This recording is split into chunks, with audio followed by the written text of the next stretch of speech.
Good day from the ACQ Tower here in Makati City, Philippines. I'm MJ Mondihar, and this is Weekend the World. In the headlines, UP expert not recommending NCR shift to MGCQ for now. BOC intercepts 121 million worth of smuggled cigarettes in Subic. Pastor Apollo C. Quiboloy agrees to rename Philippines' main gateway NAIA. WHO now looking into irregularities of COVID test kits from Chinese company. Peru generates 2 million jobs amidst pandemic. And California signs $1.4 billion deal to amplify COVID-19 testing. These and more in today's edition of Weekend the World. In the news, the Department of Health yesterday reported that fewer COVID-19 cases or patients are now admitted in hospitals after the imposition of the MECQ, or the Modified Enhanced Community Quarantine, in the country. Sam Gutierrez for the report live. Sam?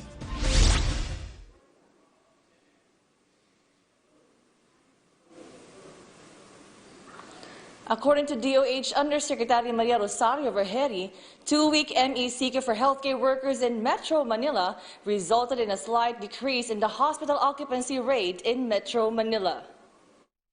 In a press briefing, Vergeri said that the agency saw a gradual decongestion in hospitals from an occupancy rate of 81% before the MECQ down to 76%. But the health department is still evaluating the actual impact of the MECQ in the fight against the coronavirus crisis in the Philippines, said Vergeri. She also clarified that the 2-week MECQ was not directly intended to decrease the number of COVID-19 cases, explaining that there is a misconception and people expect the cases to drastically drop due to the stricter community quarantine. MJ? Yes, Sam, what is the main objective, again, of the 2-week-long MECQ? According to her, it is not the very objective, and that MECQ was imposed to give healthcare workers a breather. The national government also took the MECQ period as a chance to recalibrate the strategies to fight the pandemic. MJ? Zep Sam Gutierrez reporting live today. With that, Health Secretary Francisco Duque III today said that the country can no longer impose stricter forms of lockdown because this can cause irreversible and long-term effects on the economy. Crisel Goanco tells us more.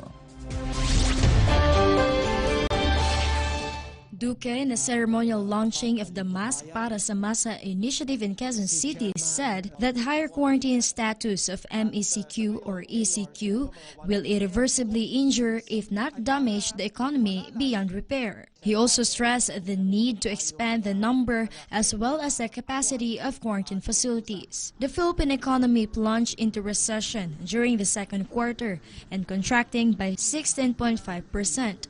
This record is worst performance since 1981. Towards the end of the first quarter, the Philippine economy was in a standstill because of the implementation of the enhanced community quarantine, followed by a modified enhanced community quarantine. There are looser restrictions implemented under the General Community Quarantine starting June 1st, but Metro Manila, as well as 4 neighboring provinces, reverted back to MECQ on August 4 to August 18. Earlier this month, the country's economic managers have revised their economic performance assumptions for the whole of 2020, as seeing a deeper contraction by 5.5% than earlier projected, as they took into consideration that the Philippines plunged into recession and the National Capital Region to go under a stricter MECQ for 2 weeks. Metro Manila's GCQ will end on August 31, and the next lower status is a modified GCQ. The Mask Para sa Masa program is an interagency cooperation to provide 30 million domestically manufactured and washable face masks to poor Filipino families. Reporting for Weekend World, this has been Crystal Guanco, SMNI News. Meanwhile, Senator Bongo on Saturday said that President Rodrigo Duterte is set to appoint a new PhilHealth chief on Monday. More of the story from G. Dandan. Following the resignation of Ricardo Morales as the Philippine Health Insurance Corporation chief, Senator Christopher Bongo said that President Rodrigo Duterte is now eyeing an appointee to replace Morales. The president is slated to announce his decision come Monday. He added that there should be somebody to replace Morales as soon as possible. It can be remembered that Morales tendered his resignation on Wednesday and that he is battling with lymphoma aside from accepting advices to step down as PhilHealth chief. Meron na ho siyang nasa radar na niya. Nag-iisipan na niya ng mabuti. At kung he will decide by Monday. Meanwhile, Senator Bongo assures the public that the PhilHealth issue does not end until the ones responsible are identified. In an interview, Senator Bongo emphasizes that the Senate hearing on the PhilHealth issue will continue. This is despite the fact that the company has changed its leadership 4 times. The senator said it is imperative that someone will be held accountable and should face prison time. He also mentioned that those responsible for the issue seems to stem from the lower bracket of the organization and that those in the executive seems to be unaware. He added that illicit deals have been made and those responsible should be investigated, suspended, litigated, and ultimately sentenced to prison. Hilayan talaga yung mga magnanakaw. Yun ang ginagawa na ngayon ng PhilHealth, ng Ombudsman. Meron na pong task force na ginawa ng ating Pangulo, headed by Secretary Guevara. Senator Bongo also said that he and the president will go to Hulu-Sulu this Monday to visit soldiers and civilians affected by the recent twin bombings in the island. Reporting from Davao City, this has been G. Dandan, SMNI News. The University of the Philippines Octa Research is discouraging the shift of the National Capital Region to the Modified General Community Quarantine, which is the most lenient level of community quarantine in the country. Cresalyn Catarong for the details live. Hi Cresalyn, good to have you today. What is the shift to MGCQ still not recommended? MJ, the UP experts in an interview said that as of now, they still not recommend MGCQ as more study as well as observation are needed to ensure that relaxing the lockdown will not result in a drastic rise in coronavirus cases in the country. The team of UP experts said that the Metro Manila, as well as neighboring provinces, should instead observe the effects of the recent turn to GCQ and the Modified Enhanced Community Quarantine, or MECQ, from August 4 to 18, helped in somehow flattening the curve of coronavirus cases. A UP research team leader also said that it is better to retain the general community quarantine to monitor its effects. Earlier, the UP Octa research team said that the MECQ in Metro Manila and other high-risk areas has been effective in slowing down the spread of COVID-19. Despite a flattened curve approaching towards September, the researchers still warned against complacency. MJ? Yes, Cresalyn, what about the possibility of reopening the economic sector of the country? MJ, according to the UP experts, there are no problems in the economic sector's reopenings, but the government should look into its effect. The researchers are also noted that there is a possibility that the COVID-19 infection rate could accelerate. To recall, according to UP Octa research team, the number of coronavirus cases in the country may rise up to 375,000 by end September. MJ. Thank you, Cresalyn Catarong, for that live report. On the other hand, 61 new COVID-19 cases has been recorded in Bohol in just 4 days, increasing the total number of cases to 205. Mary Tagupa has the story. The Office of Bohol Governor Arthur Yap received a report from Galeares Hospital Molecular Laboratory that there are 16 new cases of COVID-19 in the province. All are locally transmitted infection. The province has recorded 61 new COVID-19 cases in just a span of 4 days. According to Governor Yap, there are 16 new cases who are locals with no travel history. 14 patients are from the island of Guindacpan, Talibon, Bohol, 1 from Barangay San Jose, and 1 from Barangay Tanghalige. The provincial government confirmed that there were 23 cases reported on Tuesday, 19 on Wednesday, 16 on Thursday, and 3 new cases yesterday. The island of Guindacpan has been placed under lockdown, and Governor Yap said on his exclusive interview with SMNI that food will be supplied to those places which are under lockdown. Talibon's Rural Health Unit is also under lockdown after one of its employees tested positive.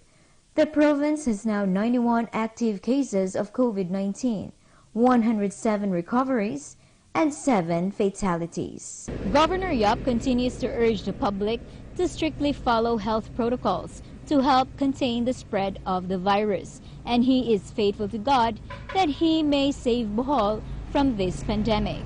This is Marilu Tagupa, SMNI News, Bohol.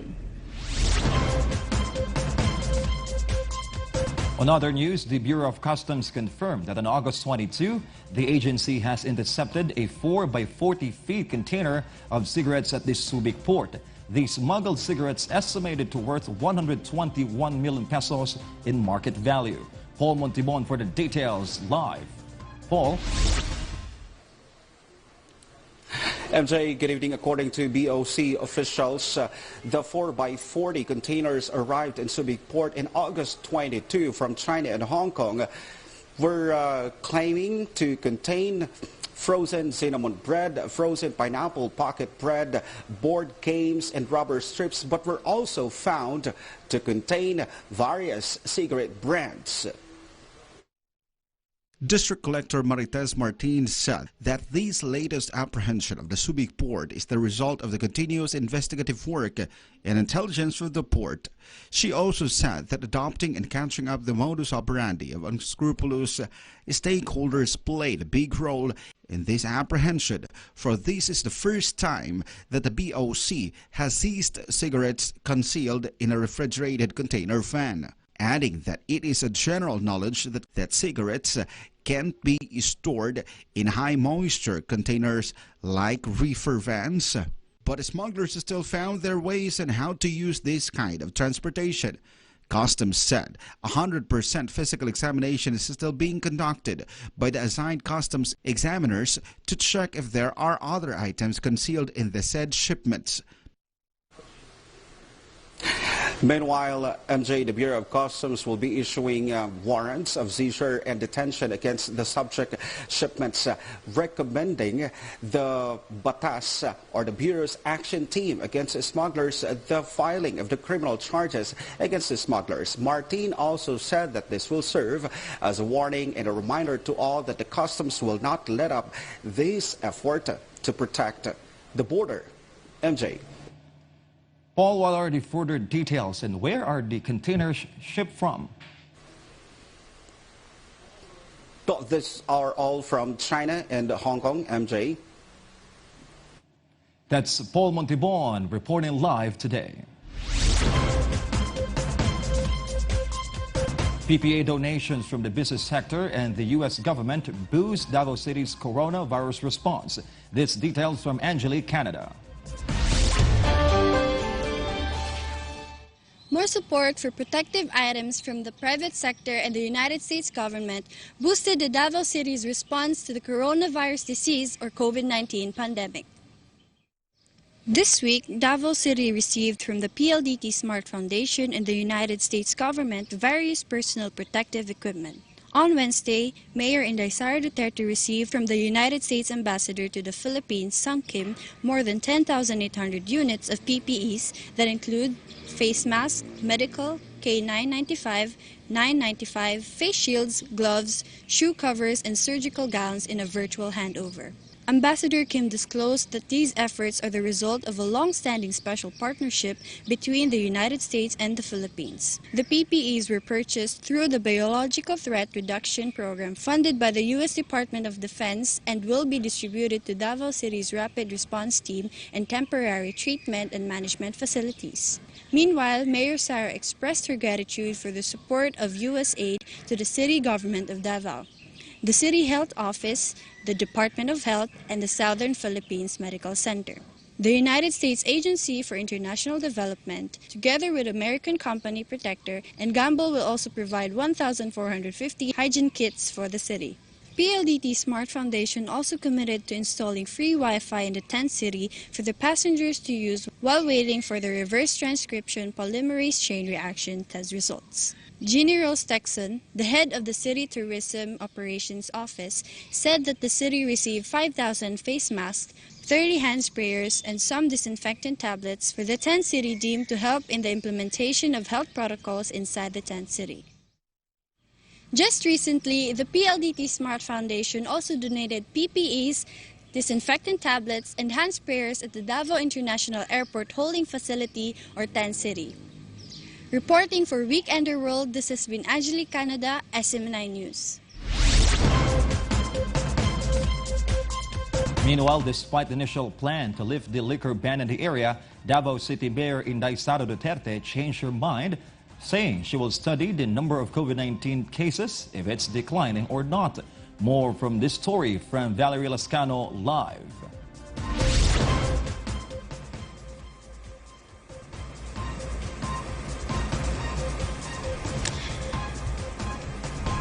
Yes, MJ, Davao City government opted to retain the liquor ban in the area to help contain the spread of COVID-19. The decision came even after the government initially planned to lift the ban on September 1st. In a statement by Davao City Mayor Inday Sara Duterte, she decided to postpone the lifting of the ban, saying that she is still to observe the statistics of COVID-19 cases in the city. She, however, added that lifting the liquor ban might be discussed in October, but stated it will be on the least priority since the establishments that sell alcoholic beverages are still not allowed to reopen by the Department of Trade and Industry.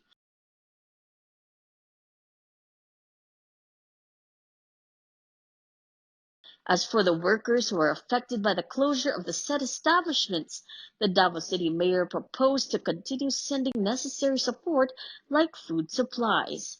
It can be remembered that Duterte implemented the ban on April 6 to lessen the chances of transmitting the virus during drinking sessions.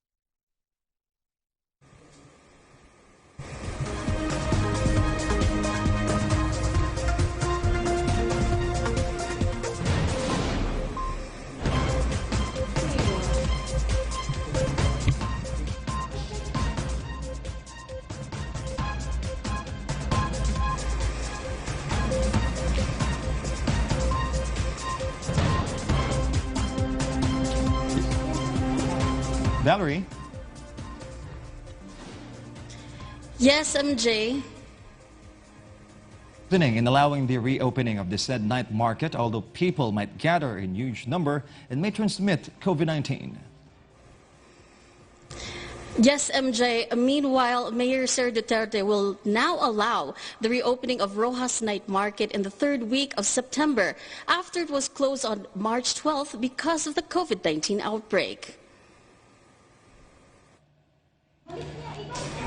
Thank you, Valerie Lascano, reporting live from Davao City. The King of Jesus Christ Executive Pastor, Pastor Apollo C. Quiboloy, slams a senator for his criticism against President Rodrigo Duterte leading the country. This story from David Axel Manaday. Pastor Apollo C. Quiboloy of the Kingdom of Jesus Christ tells former Senator Antonio Trillanes IV that his criticism against President Rodrigo Duterte is nonsense. With due respect to former Senator Trillanes, Your criticism is nonsense. These are the words of Pastor Apollo C. Kibuloy of the Kingdom of Jesus Christ to former Senator Antonio Trillanes IV, following his criticism against President Rodrigo Roa Duterte's leadership. During the live broadcast of his program Give Us This Day, Pastor Apollo says that Trillanes has no right to criticize the president, as the former senator did not even vote for him. Pastor Apollo added that it bears no substance for an opposition's criticism against the president, for whether the chief executive does good or bad, he'd still be an enemy to the opposition. but I don't think he has the right to criticize the president. You know why? Because he did not vote for him. He did not like him. He did not vote for him. So even though he was a former senator, in the first place, he doesn't have that right to criticize because he did not vote for the president. And whatever the president does, when you did not vote for him, whether it is good or bad, you will criticize it. So your criticism is null and void. It bears no substance. But if I vote for him and I criticize him, that criticism bears a sense of substance because I want him to succeed.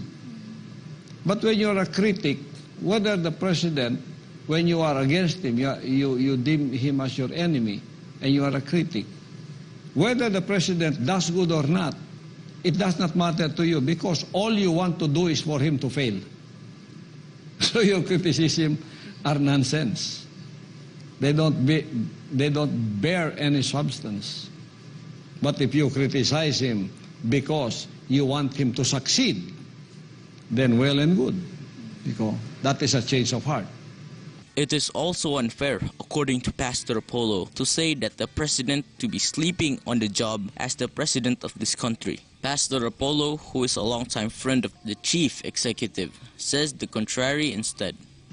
And it is also unfair in my opinion that you said patulog-tulog na pamumuno ng Pangulong Duterte. Saan siya patulog-tulog? Bakit hindi ka nag-criticize kay former President Aquino na siyang patulog-tulog sa kanyang pamumuno noon? Yung 44 na SAP na nangamatay, parang binlame pa niya. President Duterte, kahit anong sakuna na mangyari sa bansang ito, nandoon siya, umuuna siya doon.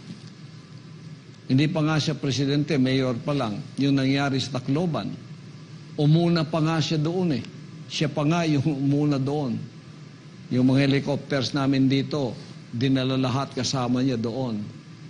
Hindi pa siya presidente noon. Ngayon, kita niyo basta may mga sakuna kung saan-saan, siya ang unang pumupunta. Saan yung nakitang patulog-tulog siya? Sa pandemic na ito is the same. Nandoon siya palagi. Meron siyang mga press con, ginagawa kung anong dapat gawin.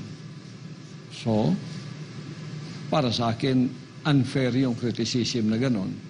Para sa akin, kung meron man kayong masasabi, yung mapunuan ninyo kung ano ang dapat gawin, na baka hindi niya alam na baka kung makapagdagdag kayo, ay makapabuti pa sa ating bansa. Pero yung sasabihin mo, patulog-tulog sa pamumuno, hindi ko nakita yun. Matagal ko nang naging kaibigan ng Pangulo kahit nung mayor siya dito. Hindi ko nakikita patulog-tulog siya eh. Kung minsan nga hating gabi, lumalakad pa to eh. Amen. Nagpapatrolya pa riyan eh. Ngayon, because maybe there are some health issues na hindi niya talagang magawa yung nung mayor siya, pero at this rate na siya ay naging Pangulo natin for these years, tinan niyo yung accomplishments na ginawa niya. I would like to, in my comments and opinion now, put all of those accomplishments in just less than 4 years na nandidiyan siya. Look at those. And in the former administration, I'm not trying to compare. I'm trying to see the difference. Ay, walang nagawang ganun eh. Walang nagawang ganun. So, unfair yung patulog-tulog. Unfair yun.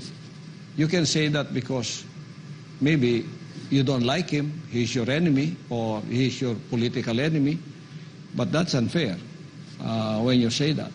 Because in 4 years' time, yung nagawa ng ating Pangulo, hindi nagawa ng 4 o 5 administrasyon. Amen. Nagawa niya lahat. Yung build program lang niya eh. O yung modernization ng armed forces. Yung pagsusweldo ng pagdodoble. Kung ano pa.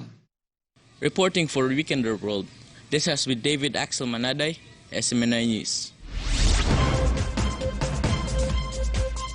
With that, Pastor Apollo C. Quiboloy of the Kingdom of Jesus Christ assures the public that President Rodrigo Duterte's health will not hinder him from doing his job as the country's chief executive. This report from Troy Gomez. Our president is not that sick. Pastor Apollo C. Quiboloy assures the public that President Rodrigo Duterte's health is not an issue in doing his job as the chief executive of the country, following the news that Japanese Prime Minister Shinzo Abe, Japan's longest-serving leader, resigns due to health reasons. Pastor Apollo, during the live broadcast of his program Give Us This Day, said that the president may have health issues, but these will not impede him from his responsibility in leading the country. Pastor Apollo assures that the Kingdom Nation is backing him up with prayers to the Almighty Father who will sustain him. You don't compare our president to Prime Minister Abe because our president is not that sick. You know, at that age you have some health issues, but it is not a health issue that may be an impediment to his responsibilities as our president, and I don't think so that he will do that. And besides that, we in the Kingdom Nation are backing him up with our prayers to the Almighty Father who put him there. So, the Father will sustain him. Don't worry about it. Troy Gomez, SMNI News. Pastor Apollo C. Quiboloy believes that renaming Ninoy Aquino International Airport, or NAIA, is a good move. Hannah Jane Sancho for the story. Renaming the Philippines' main gateway, the Ninoy Aquino International Airport, is a good move. This is what Pastor Apollo C. Quiboloy said during his live broadcast of Give Us This Day when asked on his opinion on the matter. Pastor Apollo believes that naming the country's main airport must be known for country's name and not on someone else's name. Ito naman ipanukala ng mga nasa kapangyarihan noon. Bakit hindi? Kasi dapat makilala tayo sa ating lugar, hindi sa pangalan ng ninuman, kundi sa isang lugar. Kung ilagay natin Philippine International Airport o Manila International Airport, it will be good. Pero pangalan ng tao, I don't think so. Kung maring baguhin, mas maganda.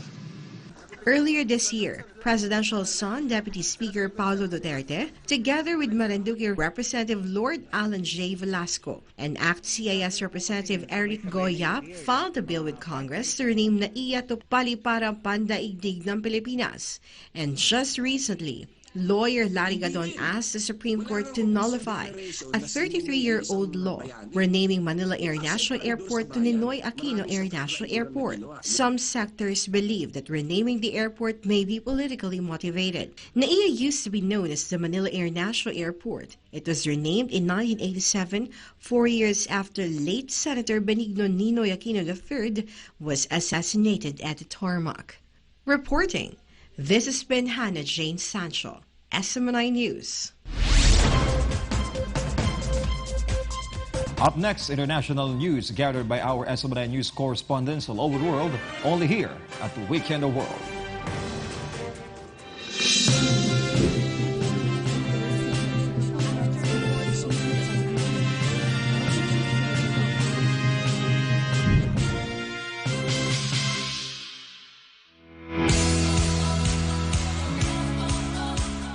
hanap mo ba ay food cart business at magsimula ng sariling negosyo na hindi kinakailangan ng franchise fee?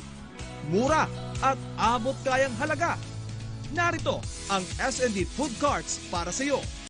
Ang S&D Food Carts ay gumagawa at nagsusupply ng mga mura at abot kayang halaga ng mga food stalls, bike carts, motor carts, kiosk, food van, mall carts, display racks, tables, chairs at iba't ibang wood and metal products. Subok na matibay, maaasahan at mapagkakatiwalaan.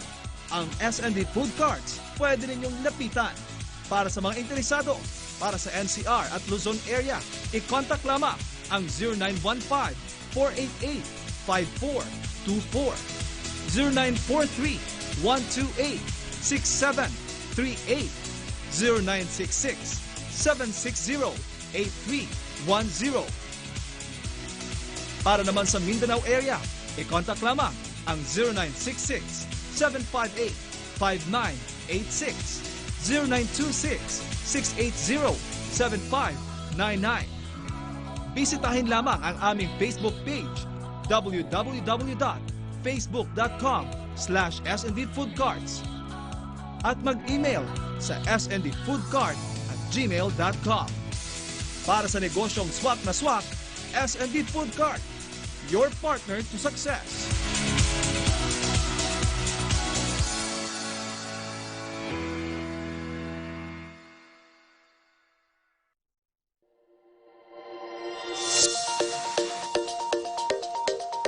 Here at Purple Blue Linen, we keep it simple. For your quality and modern Filipiniana outfit, Barong Tagalog and gowns, we make sure you never go out of style. Feel good with our exceptional apparel. Expect more with our t-shirt printing for all occasions.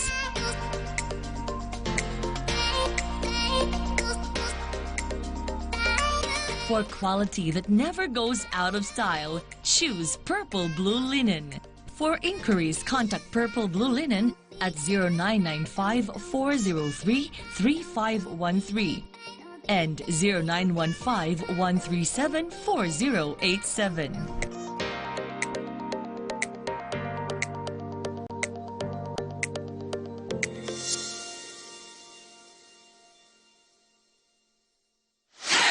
Did you know that water is the only drink that can quench your thirst? Drink Galilee Purified Drinking Water. Every bottle undergoes advanced scientific process to ensure safe, clean, and pure water.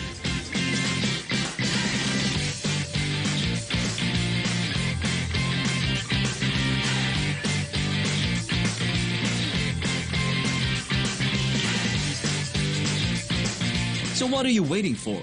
Drink Galilee Purified Drinking Water. Every bottle is a labor of love. For inquiries, you may contact 0956-658-4195, 0961-751-6515, 02-8253-1594, and 02-8453-2902.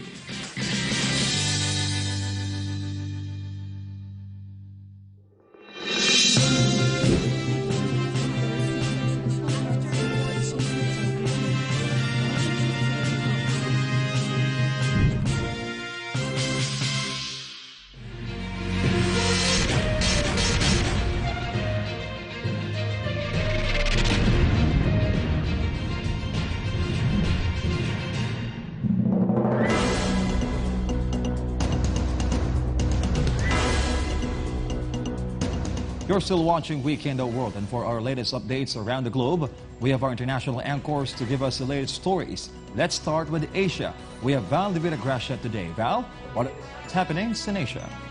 Yes, MJ, the COVID-19 threat continues to spiral all over the world, but Asian countries for now are tackling different issues as well. Just like in our first story, the recent decision of Japanese Prime Minister Shinzo Abe to resign has been unexpected, even by political insiders. Jimo Kayanagi has the details live from Tokyo. So, Jimo, how is the people of Japan taking the Prime Minister Shinzo Abe's resignation?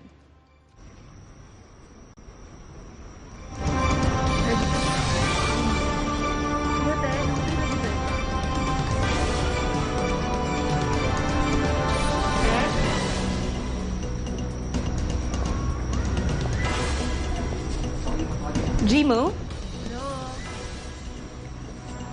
Yes, Val, Shinzo Abe's sudden resignation has become the main talk within political insiders. Reporters, lawmakers, cabinet members, and other government officials seems to have been caught off guard by Abe's decision. A Prime Minister Office's public relations official said that she was shocked about the abrupt announcement. On the other hand, cabinet members also had an emergency meeting over the matter.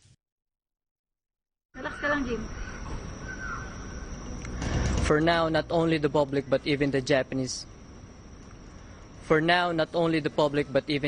officials try to comprehend the current situation that has happened. Back to you, Val. Thank you, Jimo Kunayagi, for that live report. Meanwhile, the government of Japan is planning to encourage users to switch mobile carriers easier without changing their current numbers. Ria Saito for the details. Japanese officials have announced their initiative to encourage users to switch mobile carriers in a hassle-free manner without changing their current numbers. The plan also comes hand in hand with the government's plan to support newcomers offering lower fees in a market where there are only a few competitors. According to the Ministry of Internal Affairs and Communications, the proposal will lessen the current fee of changing mobile carriers while keeping their current phone numbers from 3,000 yen to 1,000 yen. Following this, they plan to ask operators to charge no fees if applications are made online. Currently, the said sector is led by NTT Docomo, KDDI, and SoftBank, which covers about 90% of the market share in Japan. Ijo, Nihon kara Saito Ria News otsutei shimashita. SMNI News, Japan.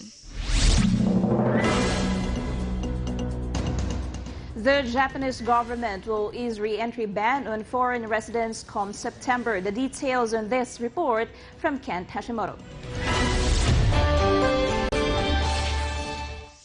The Japanese government has announced that they will lift re-entry restrictions on foreign residents. The move was made following increased testing capacity at airports and calls from expatriate communities, saying that the ban is discriminatory. Under the new rule, roughly 2.4 million foreign residents in the nation will be allowed to leave and re-enter Japan. For the time being, the ban in place prevents foreigners attempting to re-enter the country after leaving on April 3. Residents will be required to take polymerase chain reaction tests within 72 hours before departing for Japan. After entering the country, residents will be required to undergo 14 days in isolation to monitor their condition. Ijo, Nihon kara no Hashimoto Kento deshita. SMNI News, Japan. A Thai activist in Japan has called on the international audience to support anti-government protests in his home country. Natsumi Kojima for the report. Kyoto University Associate Professor Pavin Chachavalpongpon called on international individuals to join young people heading anti-government protests in his home country. I am not trying to set up a protest. Chachavalpongpon's statement has been broadcasted in the online news conference hosted by the Foreign Correspondents Club of Japan. Currently in Thailand, protests have been ongoing against the administration of Prime Minister Prayut Chan-o-cha. According to the report, the protests have received heavy-handed approach by officials with support from the military. Some protesters were calling for a reform in the nation's monarchy, which is a taboo. In the end, the professor said that this could potentially be a turning point for the political structure of Thailand. Ijo, Nihon kara Kojima Natsumi News otsutei shimashita. SMNI News, Japan. Meanwhile, archaeologists have found more than 1,500 remains of people who were buried in a 19th century mass grave. Guy Saito for the report live from Tokyo. Guy? Yes, Val, Japanese archaeologists have discovered 1,500 remains of individuals from the 19th century in a mass grave. According to the report, experts believe that many of the people found in the mass grave have died of an epidemic from the late 1800s. The Umeda Grave, a historical burial site in Osaka, is part of the redevelopment project near a main train station. Officials from the Osaka City Cultural Properties Association, Yoji Hirata, said that these findings will provide details of burial traditions back then. Val? Yes, so Guy, what will the experts do next following this discovery? Yes, Val, for now, experts plan to compile their findings on the matter, which is expected to be revealed at the end of the year. Back to you, Val. Thank you, Guy Saito, for that live report. In other news, South Korean officials plan to implement stricter guidelines after surges of cases in Seoul. Sherry Hayes reports from Seoul. As South Korea deals with the pandemic well during the early stages of the outbreak, the nation now faces sudden surges in the greater Seoul area. According to the report, new COVID-19 cases are mostly linked with the Protestant churches. On Friday, officials have reported 371 new cases, which is the 15th consecutive day where the nation has recorded triple-digit cases from 30 to 40 new cases daily. In a statement, Health and Welfare Minister Park Nung-hoo said that they will do everything that they can to implement preventive measures. In totality, South Korea has more than 19,000 cases, 14,500 recoveries, and 300 deaths. Soli Subogo, Sherry Hayes, Imnida, SMNI News, South Korea. China's foreign minister warned against giving Nobel Peace Prize to Hong Kong's protesters, urging Norway to cherish the healthy and stable bilateral relationship that was once frozen by the said award. Nang Hinglung for the report, live from Kennedy Town.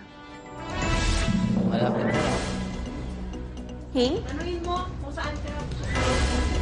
Sabi mo, signal na ikaw na.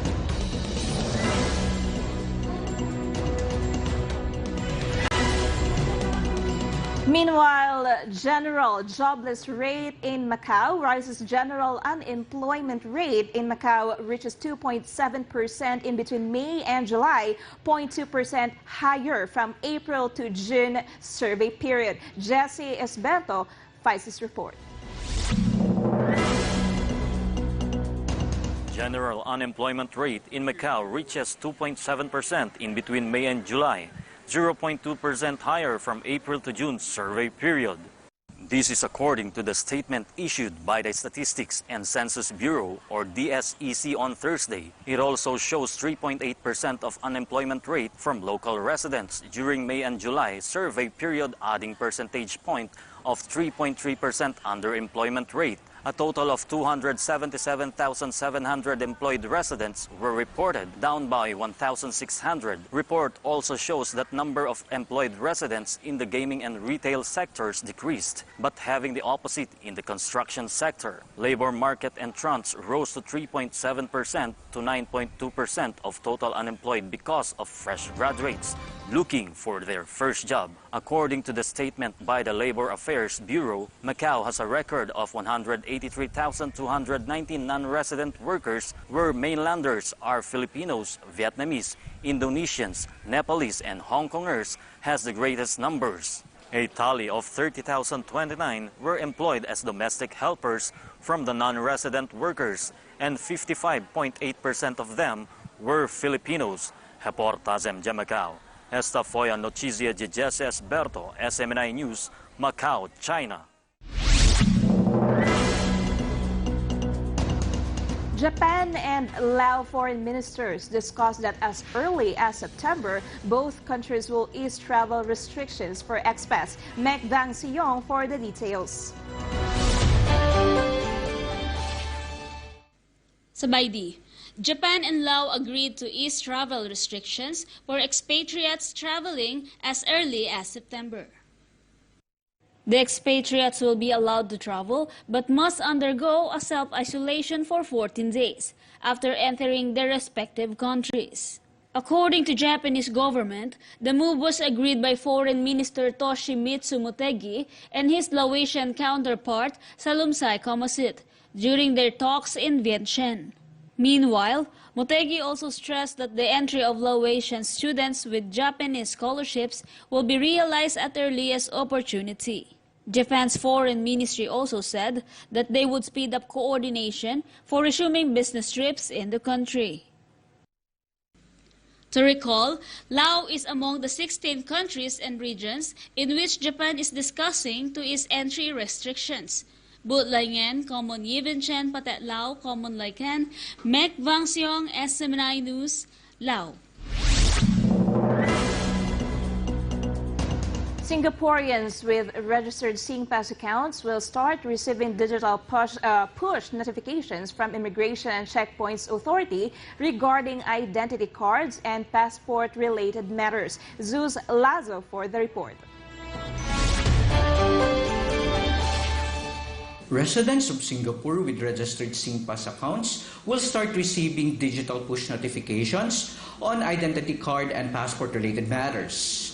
The said notifications will be sent either to the resident's SingPass mobile application or through an SMS on the mobile number registered in their SingPass account starting September 1. Immigration and Checkpoints Authority has partnered with GovTech to launch a new digital service for notifications. The digital push notification includes a link that was directed to the ICA website to make residents begin their transaction or to check the outcome of their applications. It also includes the notification for passport renewal, approval of passport or IC application, notification on the recovery of lost identity cards, as well as electronic appointment confirmation and reminders. Meanwhile, residents must ensure that they have updated their SingPass contact details so that they will be able to receive the new digital push notifications.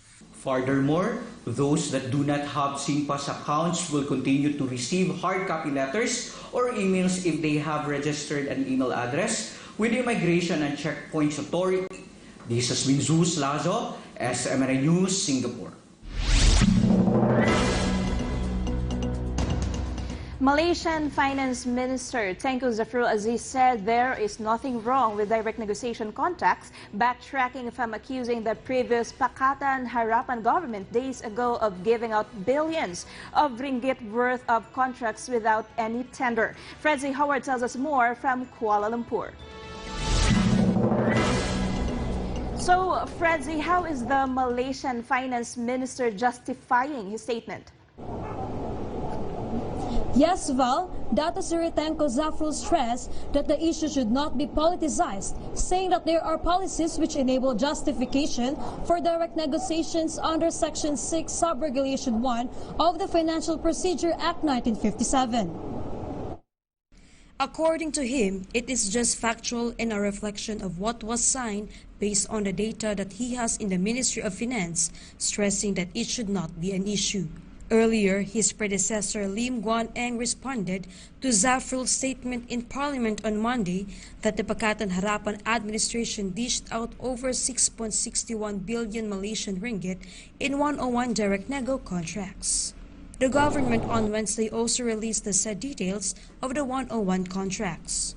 According to Lim, 6.61% of the 6.61 billion Malaysian ringgit went to the legacy projects and 26.5% went to the contracts for supplies or services. This was taken on during the Barisan National Administration that was toppled in 2018. He also said that the Pakatan Harapan was responsible for only 5.3% of the 6.61 billion Malaysian ringgit in contracts awarded during 22 months in power. To recall, the issue surfaced in Parliament on Monday when the Malaysian Finance Minister was responding to questions about directly awarding contracts without open tender during the COVID-19 pandemic, to which he responded that this was necessary due to the urgent situation. Pakatan Harapan also engaged in direct negotiations, said Zafrul. and the claim caused an uproar as the coalition had promised to do away with the practice in its manifesto ahead of the election in 2018. The term direct nego or direct negotiations has become a byword for corruption in Malaysia over the years, which allegations of large government contacts directly awarded to crony companies. Meanwhile, Malaysia's Anti-Corruption Commission said that it will be studying the matter. While the said list was supposed to show Pakatan Harapan had awarded contracts without open tender, it has instead revealed the shortcomings of member parties in the current Perikatan National Administration. According to the list, 101 projects showed that 2/3 of the 6.61 billion Malaysian ringgit was for the Klang Valley Double Track Phase 2 upgrade. Val, the said project was initially directly awarded to Daya Maju Eltat 2 days before the parliament dissolved in 2018.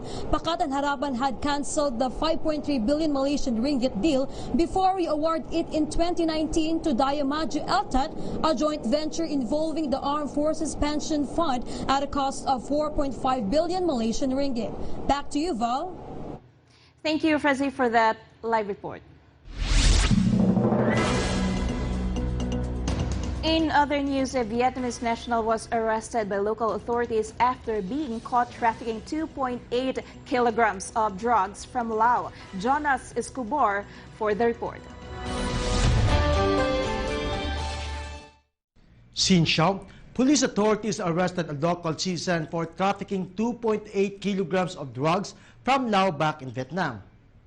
The suspect was a 53-year-old man and was caught red-handed after transporting the illicit drugs in a Comargar this week. However, he confessed that he is a drug addict and had traveled to Laos several times to buy drugs.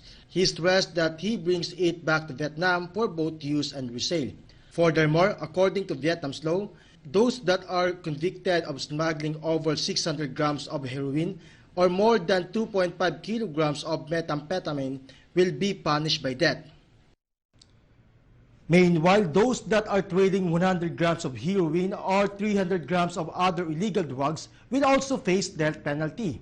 Donaida Duke Baucau, Jonas Escobar, SMNN News, Vietnam. China's foreign minister warned against giving Nobel Peace Prize to Hong Kong's protesters, urging Norway to cherish the healthy and stable bilateral relationship that was once frozen by the said award. Nang Hing Lung for the report, live from Kennedy Town. Hing? Chinese Foreign Minister Wang Yi also urged to cast doubt on the origin of the coronavirus disease as he faced criticism about China's handling of the COVID-19 pandemic during a press briefing in Oslo, the third leg of his 5-nation European tour that is intended to boost cooperation between China and Europe. Both Chinese Foreign Minister Wang and Norwegian Foreign Minister Ine Eriksen Søreide said that they are focused on multilateralism as Norway prepares to take up a rotational seat on the UN Security Council, of which China is a permanent member. This was the first visit to Norway by a Chinese foreign minister in 15 years. To recall, both countries' diplomatic relationship froze between 2010 and 2016 after the Oslo-based Nobel Peace Prize Committee awarded the prize to Liu Xiaobo. Asked on how China would react if the Nobel Peace Prize would go to Hong Kong protesters in the future, Wang said that China will firmly reject any attempt by anyone to use the Nobel Peace Prize to interfere in China's internal affairs. China is rock firm on this principle. He also said that China does not want to see anyone politicize the Nobel Peace Prize. He also called on Norway to cherish their bilateral relationship. Val? Yes, so what did Foreign Minister Wang promise to the Norwegian government? Yes, Val. In addition, Wang promised to consider granting Norwegian passport holders visa-free arrangement for short-term transits in China. The foreign minister will continue his 5-nation trip in France and Germany. Back to you, Val. Thank you, Nang Hing Lung, for that live report. On the other hand, a police trainee from Alacan tests positive for COVID-19 in Mandalay. Marjan Escobar files this report. Mingilaba, a police trainee from Rakini State undergoing training in Mandalay tested positive for the COVID-19 August 27, and authorities ordered the checking of all trainees and instructors at the facility. The victim was one of the 7 trainees from Rakini.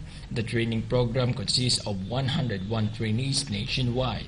Husay Pangsaing, Mandalay Shan Ethnic Affairs Minister, said that all trainees from Rakini State are in a state of quarantine at Jivita Sangha Hospital. They are isolated in separate ward. He also added that their swab samples were taken on August 26 and one of them tested positive for the disease.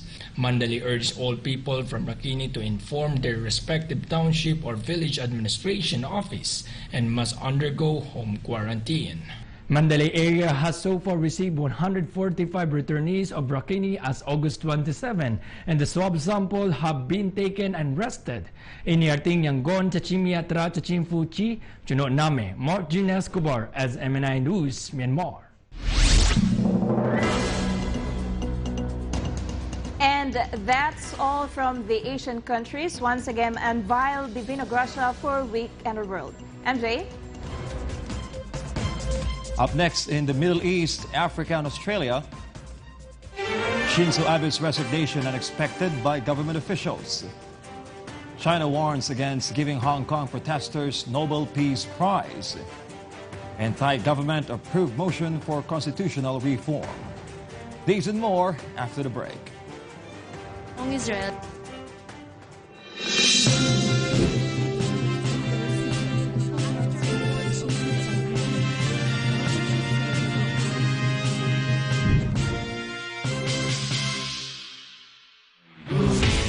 Tired of wasting your time in long drives? Do you want a short, convenient, but safe trip? We can make your wish come true with Apollo Air.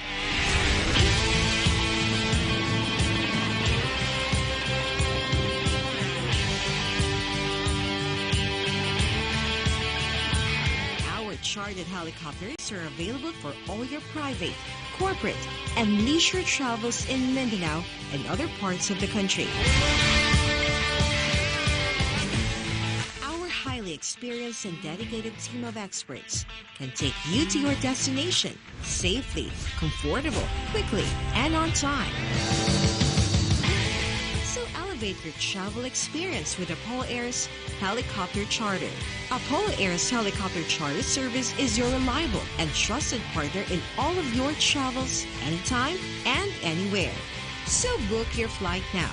For more information, visit our website at www.apolloair.ph or email us at info@apolloair.ph or contact us at 0917-139-8076 or 0977-830-0425. Call us at 322-6295. We are looking forward to be flying with you. Apollo Air Helicopter Charter Service.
Back here in a week in the world, still in Asia, Putrajaya extends MCO recovery until December 31 due to non-sign of COVID-19 diminution.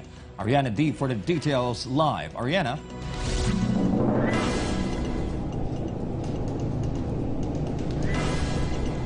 MJ, the federal government announced that the Recovery Movement Control Order, or RMCO, will be extended until 31st of December as the COVID-19 pandemic shows no sign of diminution.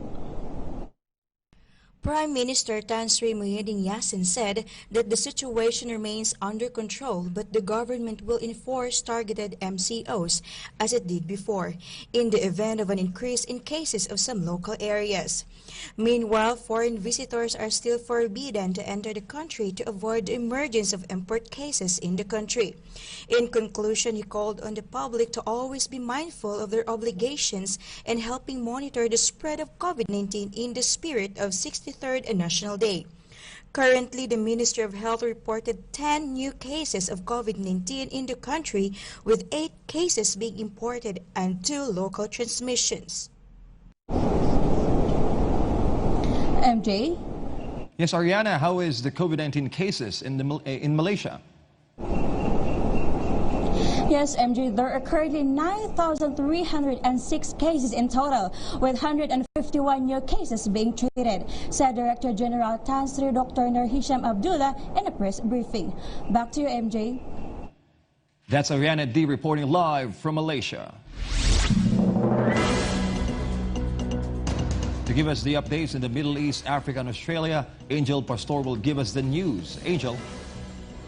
Yes, MJ, here are the news gathered by our SMNI correspondents. First, in the Middle East, Tel Aviv will have its first direct flight in Abu Dhabi on August 31, carrying Israeli and U.S. delegations. Renel Reyes for the details. Tel Aviv is scheduled its first direct flight in Abu Dhabi on August 31 with a return flight on the next day. This would be the first concrete move on normalization agreement between Israel and United Arab Emirates signed earlier this month. The said flight is listed as Flight 971, which is the area code of UAE, and will be operated by Israel's national airline, El Al, which stopped flying because of coronavirus pandemic. The flight will carry an Israeli delegation led by the National Security Advisor, Meir Ben Shabbat, and a U.S. delegation headed by U.S. President Trump's advisor, Jared Kushner. The next day will be a direct flight from Abu Dhabi to Tel Aviv and will be listed as 972 for Israel's area code. Moreover, having direct flights to the country was one of the measures that Israeli Prime Minister Netanyahu discussed after signing the country's third peace treaty with an Arab country following Egypt and Jordan. Netanyahu also stressed that Israel is also working to make direct flights from Tel Aviv available to Dubai, wherein it will fly over Saudi Arabia. تقرير من أبو ظبي كان هذا رينيل ريس أخبار SMNI الإمارات العربية المتحدة. Female employees working at Dubai government whose children will undertake distance learning will be allowed to work remotely from home. This report from Noe Balagon. Assalamualaikum. Female employees with children working in Dubai government will be entitled to work from home under certain conditions. This move was prior to the reopening of the next school year, wherein students will be undertaking distance learning. The implementation of the policy will be effective next week under the directives of Dubai Crown Prince Sheikh Hamdan bin Mohammed bin Rashid Al Maktoum. Mothers of children in grade 9 and below, including those in kindergarten, are eligible to work from home. However, those that will be allowed to work remotely from home must ensure that it does not impact the operation of the government entity they are employed in. They must also work based on an approved school schedule and only on the days the children are attending classes remotely. Furthermore, fathers working in the government who do not have caregivers to oversee their children's distance learning will also be given consideration. Shukran Lakielal Baka Ifil Mansili. This has been Noe Balagon, SMNA News Dubai, United Arab Emirates. After an air bubble was agreed earlier this month, India and Qatar announced that both countries will extend the said travel agreement until October 31. Ronel Mirabel for the details. Assalamu alaikum. Travel bubble arrangement between India and Qatar will be extended until October 31 or until the resumption of scheduled services. Earlier this month, the India's Ministry of Civil Aviation announced the creation of air bubble as agreed by the Civil Aviation Authority of Qatar from August 18 to August 31. As per agreement, flights from Qatar to India will carry passengers like Indian nationals stranded in Qatar, overseas citizens of India cardholder holding Qatari passports, and Qatari nationals holding valid visa issued by an Indian mission. Meanwhile, flights from India to Qatar will carry passengers like Qatari nationals, Indian national holding any type of valid Qatar visa, and destined for Qatar only. Moreover, the designated airlines of both countries will be permitted to sell tickets in each direction through their websites, sales agents, and global distribution system. Al-Takrir min Al-Dawa Kanhada, Ronel Mirabel, SMNI News, Qatar. Meanwhile, Kuwait's finance minister submitted his resignation to the prime minister after the National Assembly renewed confidence in him twice. Melchizedek Cadiz report.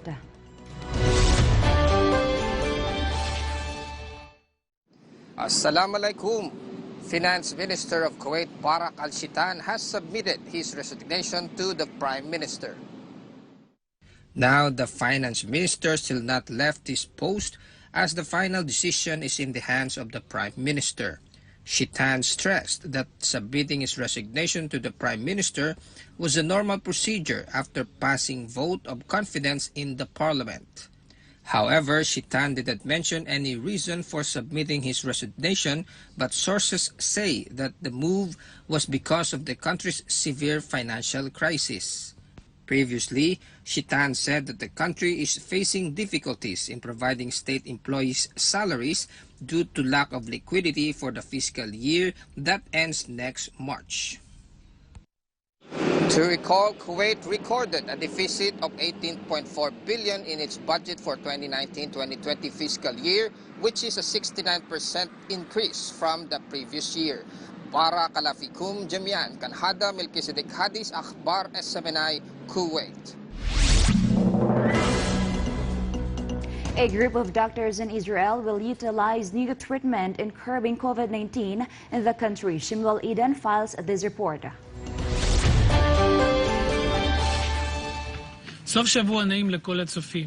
A team of doctors at Sheba Medical Center in Tel HaShomer is set to conduct a clinical trial in their campaign against COVID-19. The team will be utilizing a low-dose radiation therapy for the patients. According to the medical team, 30 individuals will be participating in the said test. According to Professor Tzvi Simon of Sheba's Radiation Oncology Department, the radiation therapy is believed to improve clinical, radiographic, and immune outcomes in hospitalized COVID-19 patients with pneumonia and severe acute respiratory syndrome. Simon added that 70 years ago, some doctors were using low-dose radiation therapy to treat pneumonia. The said trial is to become the very first kind of treatment to be done in Israel. מאחל לכולם סוף שבוע טוב ורגוע. Reporting from Tel Aviv, this has been Shmuel Eden, SMNI News, Israel. Mass protests against Israeli Prime Minister Benjamin Netanyahu will be conducted in 18 cities around the world over the weekend. This report from Naomi Caballero. Anti-Netanyahu protesters in 18 cities all over the world will conduct simultaneous demonstrations over the weekend. The said rally is slated on Saturday at 9 p.m. and will be simulcast live on Facebook. Live broadcast is scheduled accordingly per city, and Jerusalem will culminate activity. The said protest aims to show solidarity among Israelis, call for Netanyahu's resignation. Over the past 4 weeks, locals, American Israelis, and Israeli expats have been protesting, waving black flags, Israeli flags, and signs. This is their call in securing the country's democracy. Shabbat shalom lekulanu, מדברת מירושלים, זאת הייתה נעמי קבליירו, SMNI News, Israel. Meanwhile, Australia's Trade Minister confirmed that the country's logo was under process and will be redesigned after drawing unfavorable comparison to images of coronavirus. Shah Zahaza files this report. Australia's costly logo that was launched earlier this year will be replaced after it drew unfavorable comparisons to images of coronavirus. The logo was unveiled by the National Brand Advisory Council to promote Australia as a brand to international markets. The said logo was also used alongside the Australian-made logo that features a kangaroo and was an attempt to move away the traditional imagery associated with Australia. According to sources, the logo will be replaced with a different take on what the government describes as wattle glow. Federal Minister of Trade Simon Birmingham confirmed that redesign was in the process given the situation that comment says the logo looks like coronavirus. To recall, the wattle logo was part of a $10 million rebranding effort to create a unifying nation brand that inspires the world to buy into Australia's product, people and place. Moreover, it will also be used at international trade shows and exhibitions to promote Australian education, agriculture and tourism, along with other key experts of the country. Reporting from Sydney, this has been Sasha Hassa, SMNI News, Australia. After remaining virus cases in regional areas near South Australia were cleared, the state announced that more restrictions will now be eased. Sheena Salim has the news. South Australian communities living near Victoria border were given back their freedom to move between the two states. According to authorities, people living or working 40 kilometers each side of the border will be allowed to come and go, but will be subjected to regular COVID-19 testing. This move came after remaining virus cases in regional areas close to South Australia were cleared. Furthermore, people travelling to South Australia from Queensland, Northern Territory, Western Australia and Tasmania who transit through Sydney or Canberra airports will no longer need to self-isolate for 2 weeks. To recall, last week South Australia closed its borders for everyone except for essential travellers coming from Victoria. Reporting from Melbourne, this is Sheena Salim, SMNI News, Australia. Still in Australia, the Queensland Health has added dozens of new venues to its list of places visited by COVID-19 positive cases in a bid to stop the spread. Fatima Lebut has the news. Queensland Health issued a public health alert declaring dozens of venues visited by confirmed COVID-19 cases. According to Queensland Health, the new locations visited by infected people between August 15 and August 27 span from Toowoomba to Pimpama. Additional venues include petrol stations, retailers and shopping centres. Queensland Health advises people who have been to the specified locations and date should monitor their health, and if they've developed COVID-19 symptoms, even mild, must get tested. The additional cases to the hotspot list come after Queensland recorded 3 new positive cases on Friday, 2 of which were contracted by Queensland Corrective Services Academy recruits who ate at the dining room of the training facility in Waco, west of Brisbane. This has been Fatima Libuid, SMNI News, Australia. And that's the news gathered by our SMNI correspondents in the Middle East, Africa, and Australia. Once again, I'm Angel Pastor. Back to you, MJ. Thank you, Angel, for your updates. Meanwhile, back in Asia, the coalition government recently approved a motion to amend the 2017 Thai constitution. Anissa de Guzman for the details live from Bangkok. Anissa? Yes, MJ, according to Thai Deputy Government Chief Whip Chinawan Bonyakiat, the version of the motion will be forwarded to Parliament for approval after the Council of State, the government's team of legal advisors, completed its review of its wording. A 200-member panel is currently being formed to oversee the process, and the said members will include 150 elected writers as well as senators and academics, while student representatives may nominate over 50 members. The panel will have 240 days to prepare an initial draft, which will be reviewed by the Thai government's legal advisors and then sent to Parliament for its approval. If the draft is rejected by the Parliament, a referendum will be called to decide its fate, said reports. The motion was made following the opposition-sponsored version, which would leave the Senate's fate in the hands of the writers, said Chinawan. An amendment to Section 256 is also needed to open a constitutional amendment by a new committee. MJ? Yes, Anissa, what made the Thailand government decide to put the wheels in motion for their constitutional reform? Well, MJ, the charter amendment process was rolled out following student-led protests since mid-July, as Thailand street has been swept by anti-government protests, which activists calling for constitutional reform and the dissolution of parliament, as well as fresh elections. Meanwhile, MJ, the government opposition submitted its version to the motion to House Speaker Chuan Lekpai on August 27 this year, and the party will decide on Monday. Back to you, MJ. That's Anissa de Guzman reporting live from Bangkok, Thailand. Up next are the latest happenings in Europe. First, World Health Organization now looking into irregularities of a COVID-19 test kit from a Chinese company. Ukraine to close borders due to COVID-19 cases increase. And First Minister Sturgeon confirms 51 new cases of coronavirus and no deaths in Scotland. These and more after the break.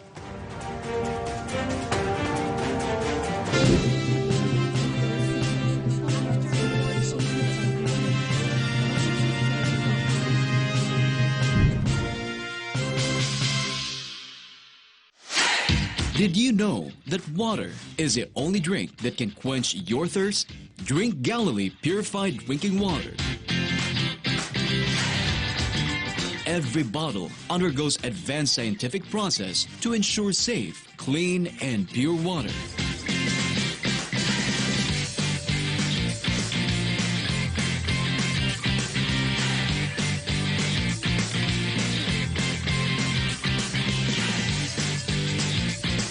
So what are you waiting for?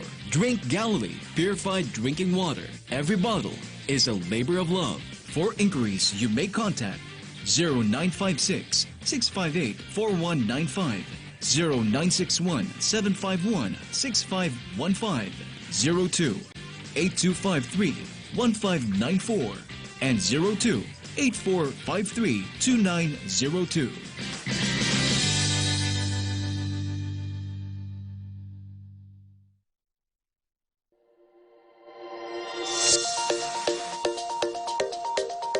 Here at Purple Blue Linen, we keep it simple. For your quality and modern Filipiniana outfit, Barong Tagalog and gowns, we make sure you never go out of style. Feel good with our exceptional apparel. Expect more with our t-shirt printing for all occasions.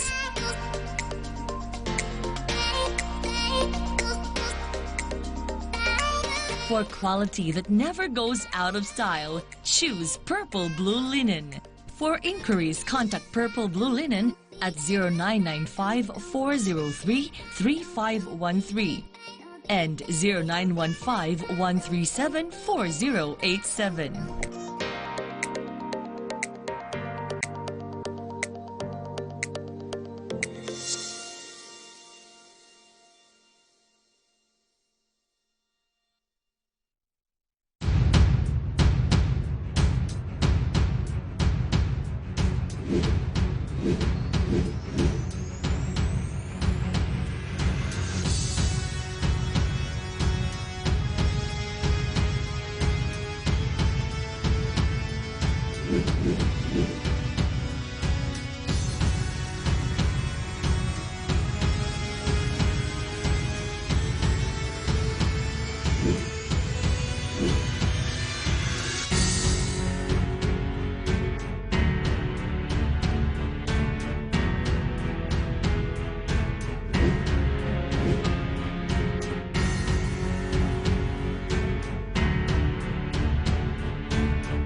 Back here in Weekend World, the Ministry of Education in Cambodia announces the reopening of selected kingdom schools. Shenda Bopatevi for the details live from Phnom Penh. Shenda, what are the details of Cambodia's school reopening?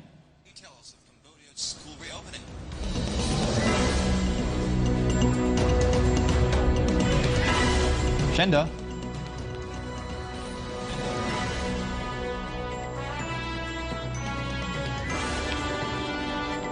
Shenda. Meanwhile, we will give you the latest reports or news around the globe. At this point, we have our SMNI Bureau correspondent, Sheena Torno, will give us the details live. Sheena. Yes, MJ, Europe is still battling against the threat of COVID-19. European countries are taking different measures to help revive health, economy, and normalcy in the region. And for more details, first in our story. A man along with his companion were guided off a flight after receiving positive COVID-19 text message. This report from Karen Valya. Meanwhile, the World Health Organization disclosed that it is now looking into irregularities of COVID test kits from a Chinese company. Grace Trinidad for the details. Just recently, the World Health Organization said that it is now looking into the irregularities of PCR swab tests made by a Chinese company and if it is linked on how it was used in Sweden. The World Health Organization said that it asked the test kit maker, China's BGI Biotechnology Co. Limited, about Sweden's complaints to give them a root cause analysis on the matter. In response to this, the company said that their kits have relatively high accuracy. The company's statement came a day after Sweden reported that about 3,700 people received false positive results due to a fault in the test kits. World Health Organization, which approved the test for emergency use, then launched an investigation and said that they are now determining if further action is required.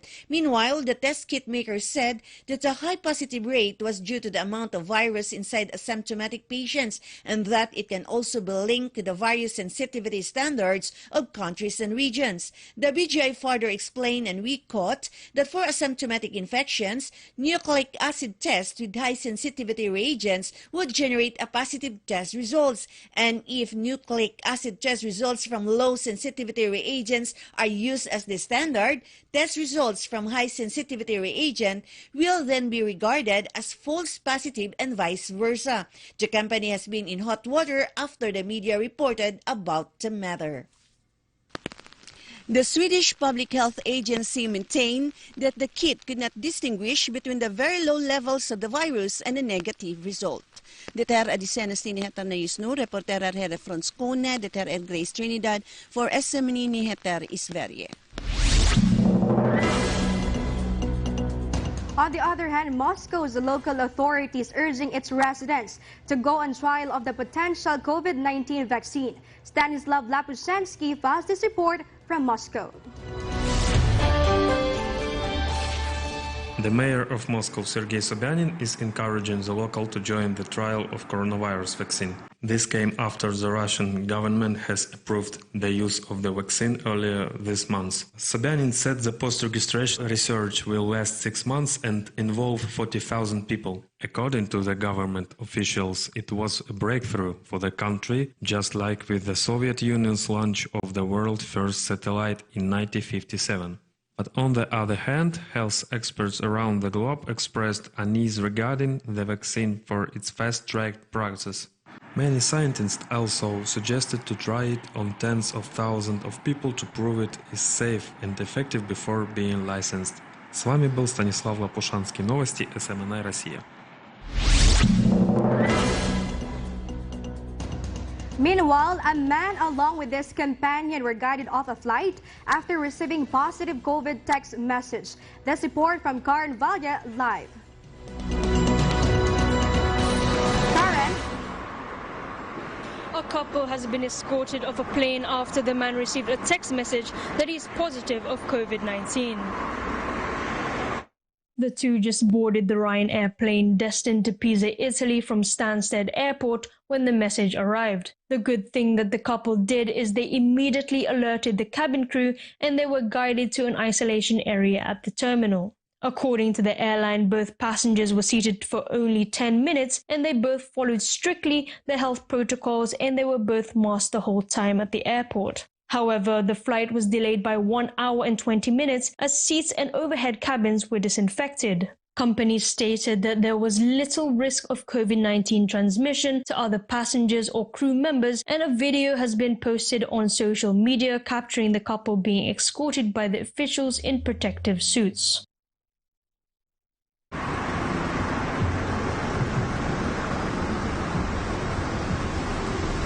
Karen, what happened to the couple after they were guided off from their flight?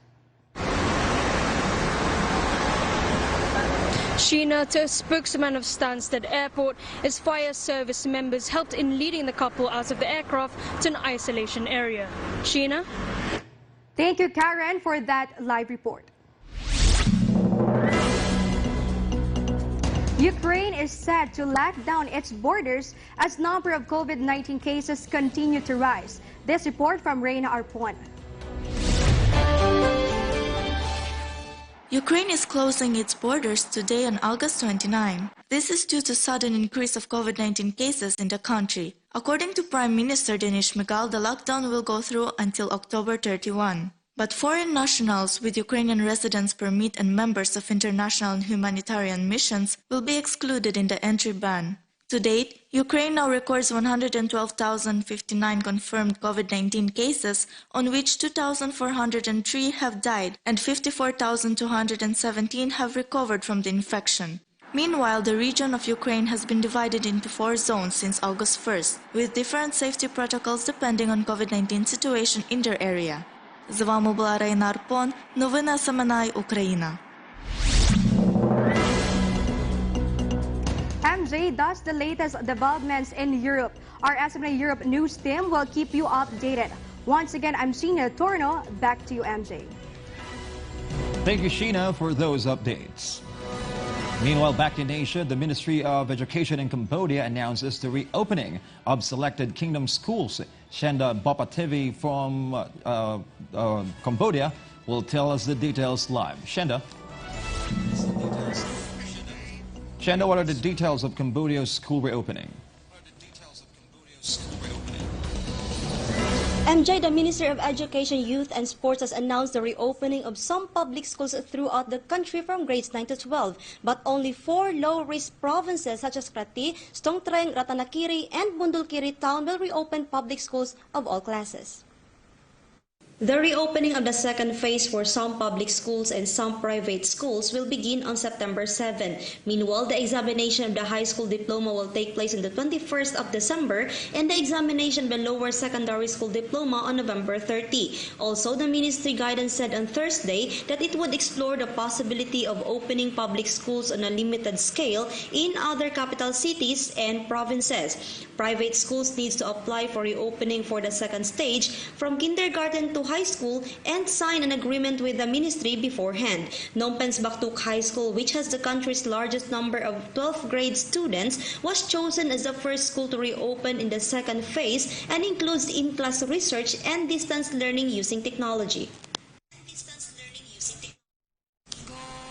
Rota Bicha, a spokesperson for the Ministry of Education, told the Post that it was not yet possible to confirm the number of public and private schools which would open the second phase. MJ?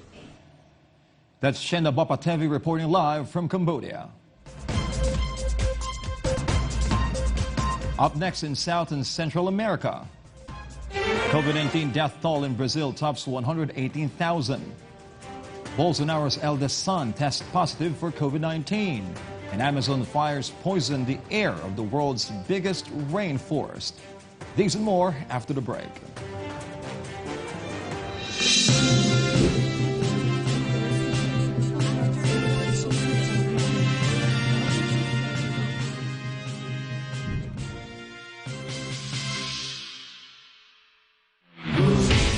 Tired of wasting your time in long drives? Do you want a short, convenient, but safe trip. We can make your wish come true with Apollo Air.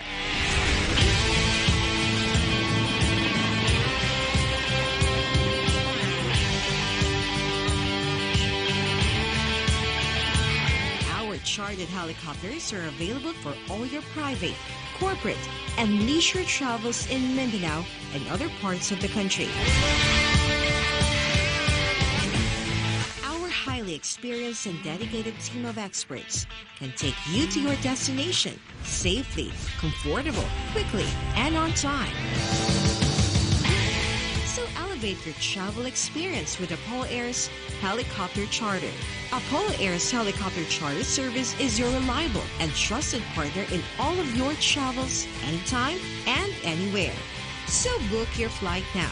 For more information, visit our website at www.apolloair.ph or email us at info@apolloair.ph or contact us at 0917-139-8076 or 0977-830-0425. Call us at 322-6295.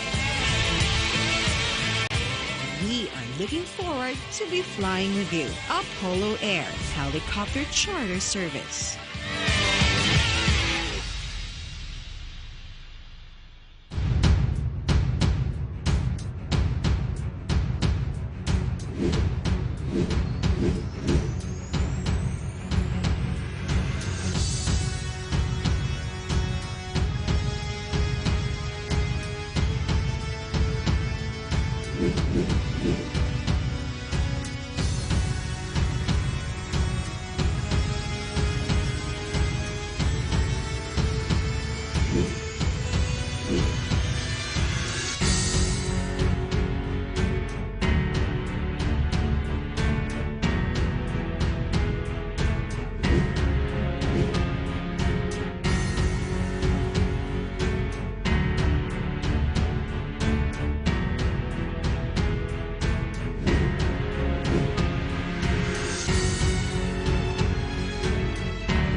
And we're back in today's edition of Weekend World live here in Makati City, Philippines.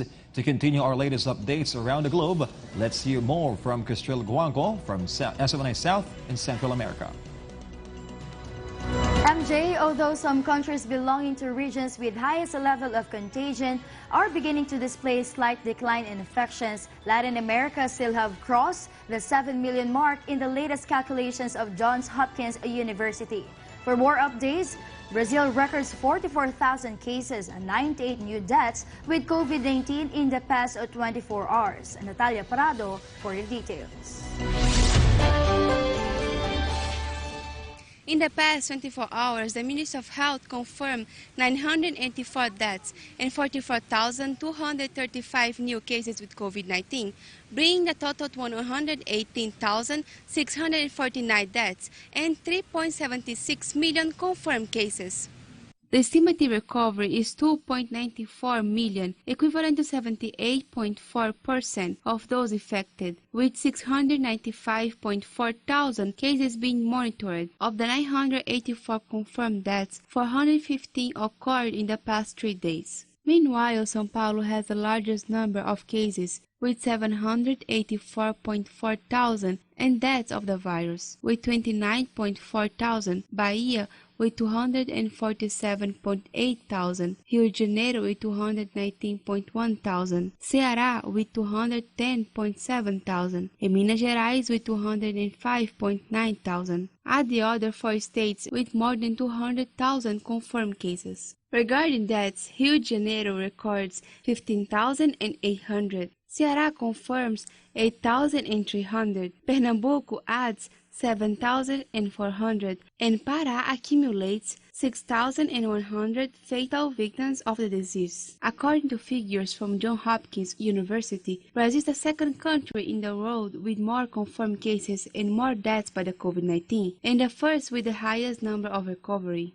Of more than 24 million positive diagnoses in the world, more than half are concentrated in only 3 countries: the United States with 5.9 million, Brazil and India with 3.3 million. Reportando de Brasília, eu sou Natália Morales e esse foi o SMNI News Brasil. Meanwhile, COVID-19 death toll in Brazil tops 118,000.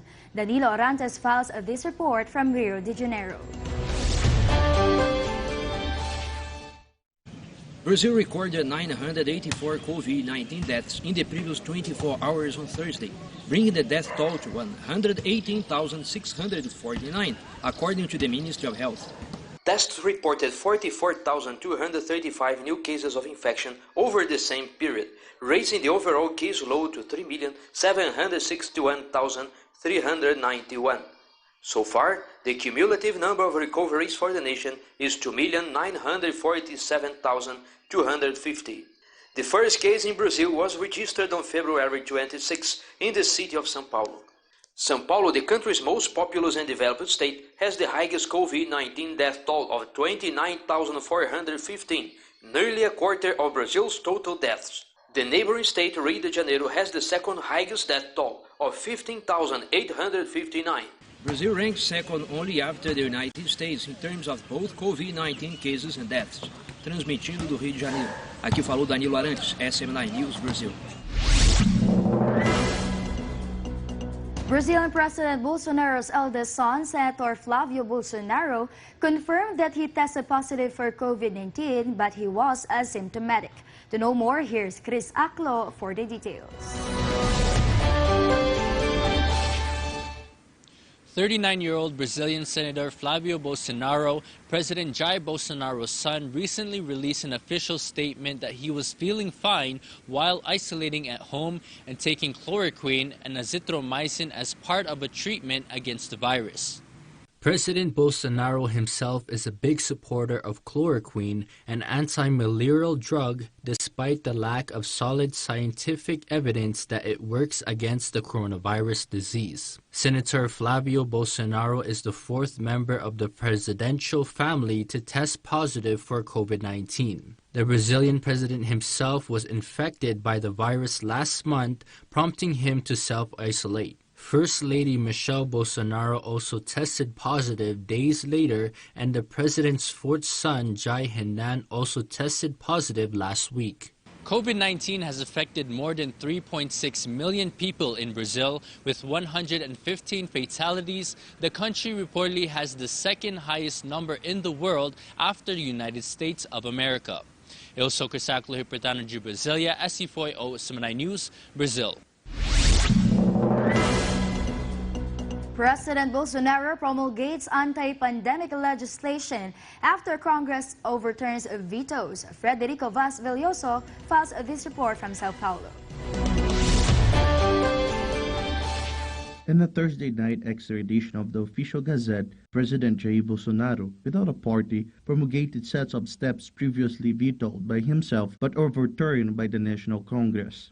With the reversal of vetoes related to acts to counter the latest coronavirus pandemic, COVID-19, the National Health Surveillance Agency, ANVISA, now has a 72-hour window to enable drugs to be imported during the pandemic, and the federal government is responsible for many measures to protect indigenous and quilombola populations from the virus. On June 1, Bolsonaro vetoed the key part of the law that was already validated by health authorities that authorizes the importation and distribution of the drugs and medical supplies against COVID-19 on an extraordinary and temporary basis. At that time, the president vetoed National Health Surveillance Agency 72-hour deadline to process the review of the import release of the analysis of the import release of the products. In a message sent to the Congress justifying the veto, President Jair Bolsonaro states that the setting of the deadline is unconstitutional since the definition of rules for the functioning of the executive branch bodies such as ANVISA is the exclusive responsibility of the President of the Republic. The Minister of Health and Federal Attorney General recommended a veto to Bolsonaro, but Congress reversed the presidential veto, prompting Bolsonaro on Thursday to enact the measure. On July 8, the President signed with vetoes Law Number 14,0121/2020, approved by the National Congress, provide measures to combat COVID-19 in indigenous territories and stipulate measures to support Quilombola communities, artisanal fishermen, and to other traditional people and communities considered groups in situation of extreme vulnerability during the pandemic of the COVID-19. Among the vetoes, Bolsonaro withdrew sections that obliged the Union, together with the states and municipalities, to carry out specific actions to guarantee universal access to drinking water and the distribution of hygiene and disinfection materials in indigenous and Quilombola communities. Yet Congress overturned vetoes and forced the president to enforce commitments to the Union. The president usually justified his vetoes by arguing that the legislation would generate compulsory government expenses without explaining the budgetary effect. In some cases, he cited currently initiatives that already fulfill these demands, according to the presidency. Transmitindo de São Paulo, esse foi Frederico Veloso, SMNI News, Brazil. Meanwhile, authorities in Goiânia, Brazil, set up its third test point for COVID-19 using a drive-through system. Mike Dennis Oliveira files this report. This was set up outside the hospital of Garavelo in Garavelo Residential Park in the metropolitan region of the capital. The new collection point is scheduled to operate from Monday to Friday from 8 a.m. to 4 p.m. To perform the test, it is necessary to have COVID-19 symptoms and to schedule in advance by calling the hospital's phone number. After scheduling, residents must go to the testing point on the scheduled date and time. The patients can present their identity document and will undergo screening, notification, vital signs check, and collection for RT-PCR test, which is the gold standard for COVID-19 testing. The patient may go home to wait for the result, which will be sent via text message by the responsible laboratory within 48 hours. Officials expect that over 200 tests will be carried out per day and positive cases will be monitored by the telemedicine center. The people belonging in the risk group will still participate in the monitoring program with lab tests every 2 days, as well as tomography and oximeter. According to the Municipal Health Secretariat, the objective is to prevent the patient from being hospitalized in a severe condition leading to fatality. According to the city's data, Aparecida has more than 20,600 registered coronavirus cases with 331 fatalities. An estimate of 82,000 samples of materials for carrying out COVID-19 tests have already been collected, and more than 19,000 people have recovered from the said disease in the municipality alone. In addition to the new unit of Setor Garavelo, the city offers tests at the drive-thru of Jose Barroso Culture and Leisure Center in the central region and in the external area of Diagnostics and Specialty Center in Jardim Boa Esperança. Transmitindo de Goiânia, sou Mike Dennis Oliveira, SMNI News, Brasil. A new study has found that over 2,000 people suffered respiratory illness after inhaling the smoke-polluted air emissions by the fires in the Amazon. Isa Elhorde for the report.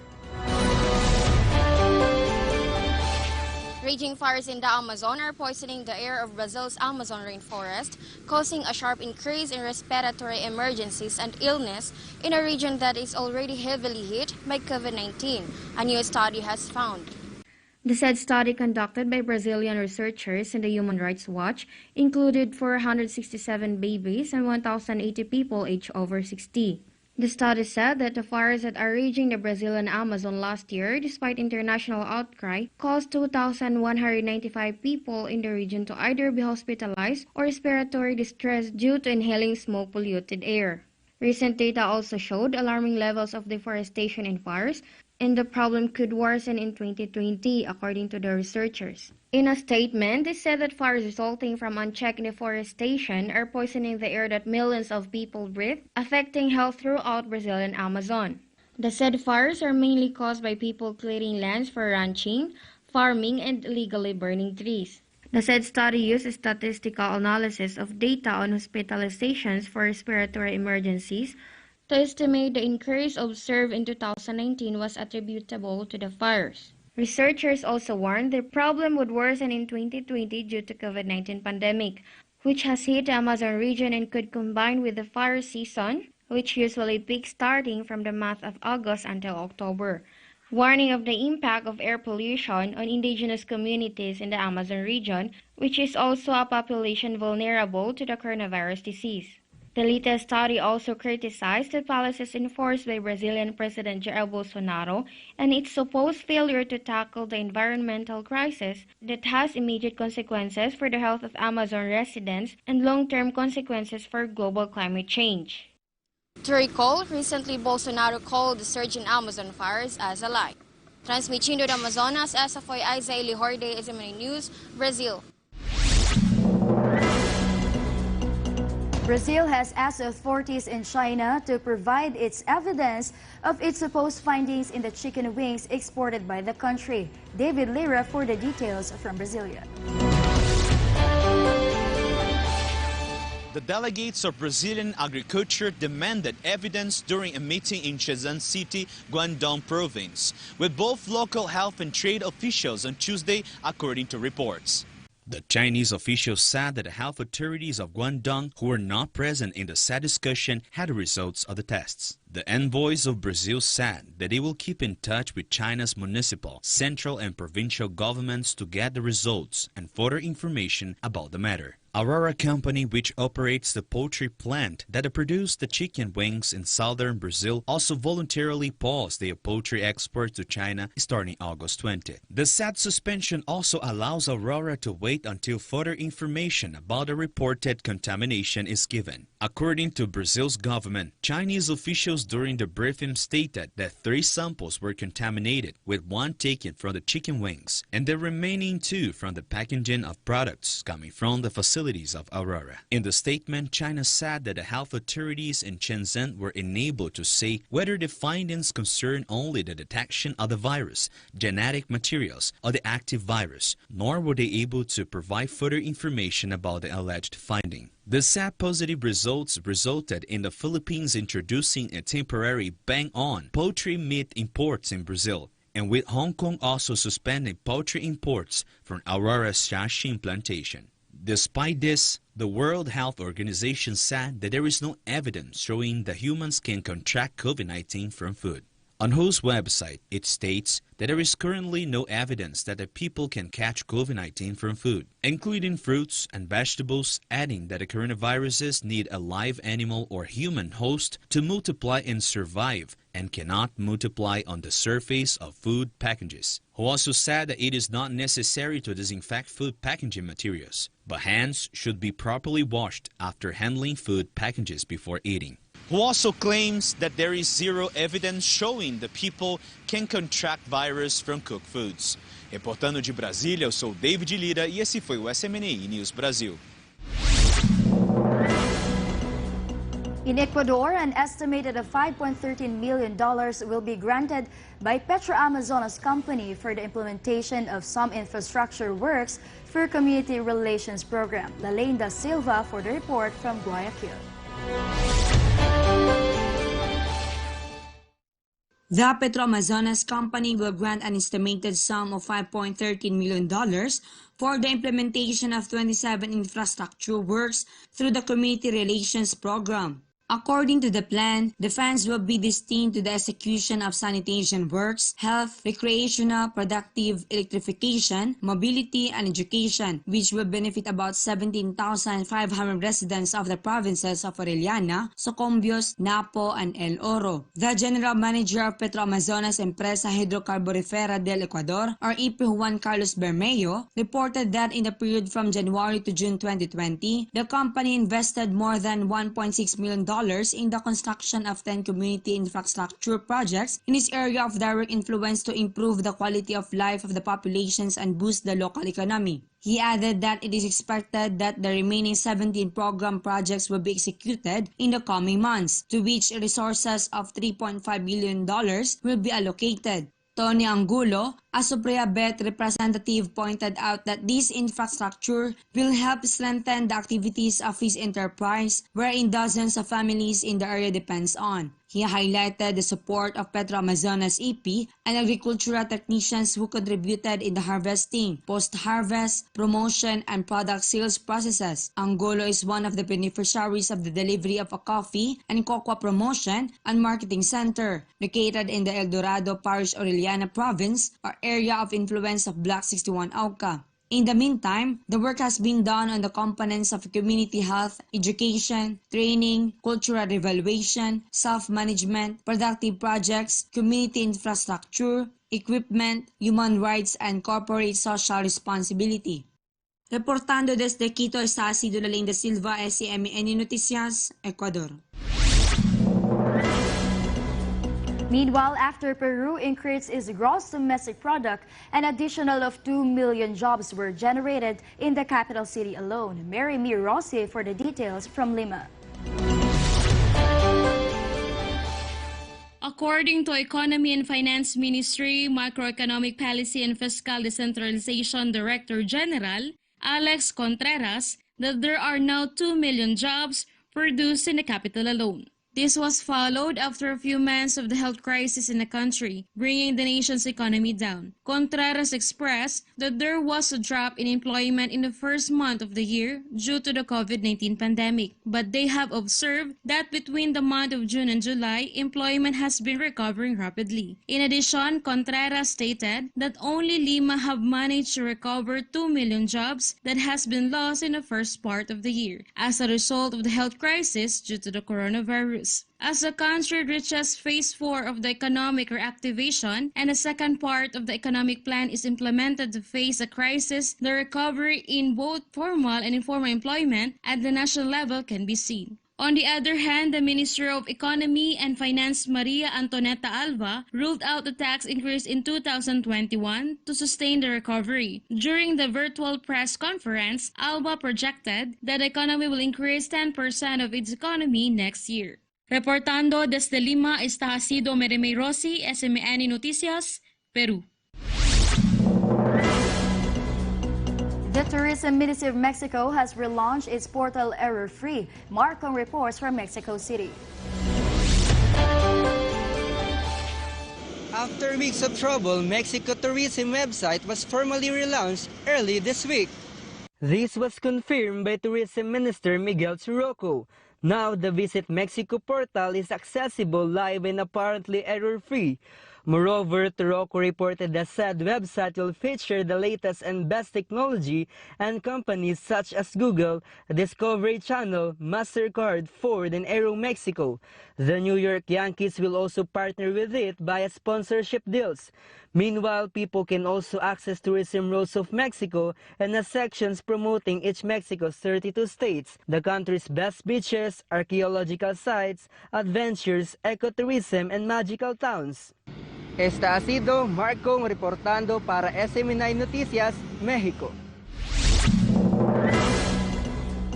And those are the up-to-date situations in Latin America gathered by our SMN News correspondents. We'll keep you on the loop only here at SMN. Back to you, MJ.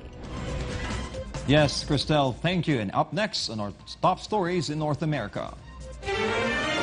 Restaurants appeal for government's help in Canada because more than half of the restaurants have struggled over the next 3 months.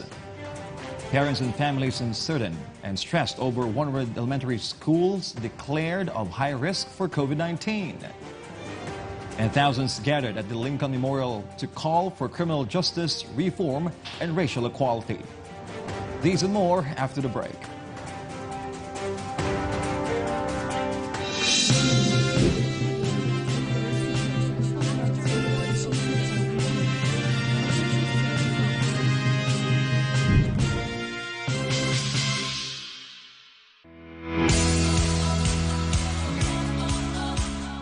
Hanap mo ba ay food cart business at magsimula ng sariling negosyo na hindi kinakailangan ng franchise fee, mura at abot kayang halaga? Narito ang S&D Food Carts para sa iyo. Ang S&D Food Carts ay gumagawa at nagsusupply ng mga mura at abot kayang halaga ng mga food stalls, bike carts, motor carts, kiosk, food van, mall carts, display racks, tables, chairs at iba't ibang wood and metal products. Subok na matibay, maaasahan at mapagkakatiwalaan. Ang S&D Food Carts pwede ninyong lapitan. Para sa mga interesado, para sa NCR at Luzon area, i-contact lamang ang 0915-488-5424, 0943-128-6738, 0966-760-8310. Para naman sa Mindanao area, i-contact lamang ang 0966-758-5986, 0926-680-7599. Bisitahin lamang ang aming Facebook page, www.facebook.com/SNDFoodCarts, at mag-email sa sndfoodcart@gmail.com. Para sa negosyong swak na swak, S&D Food Cart, your partner to success.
Back here in Weekend World to continue the updates, Fatima Nozil will give us the news in North America. Fatima.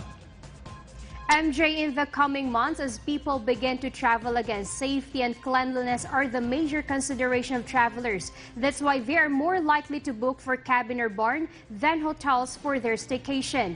Meanwhile, CDC warns store owners not to argue to anti-maskers to prevent violence while they are enforcing COVID-19 safety protocols.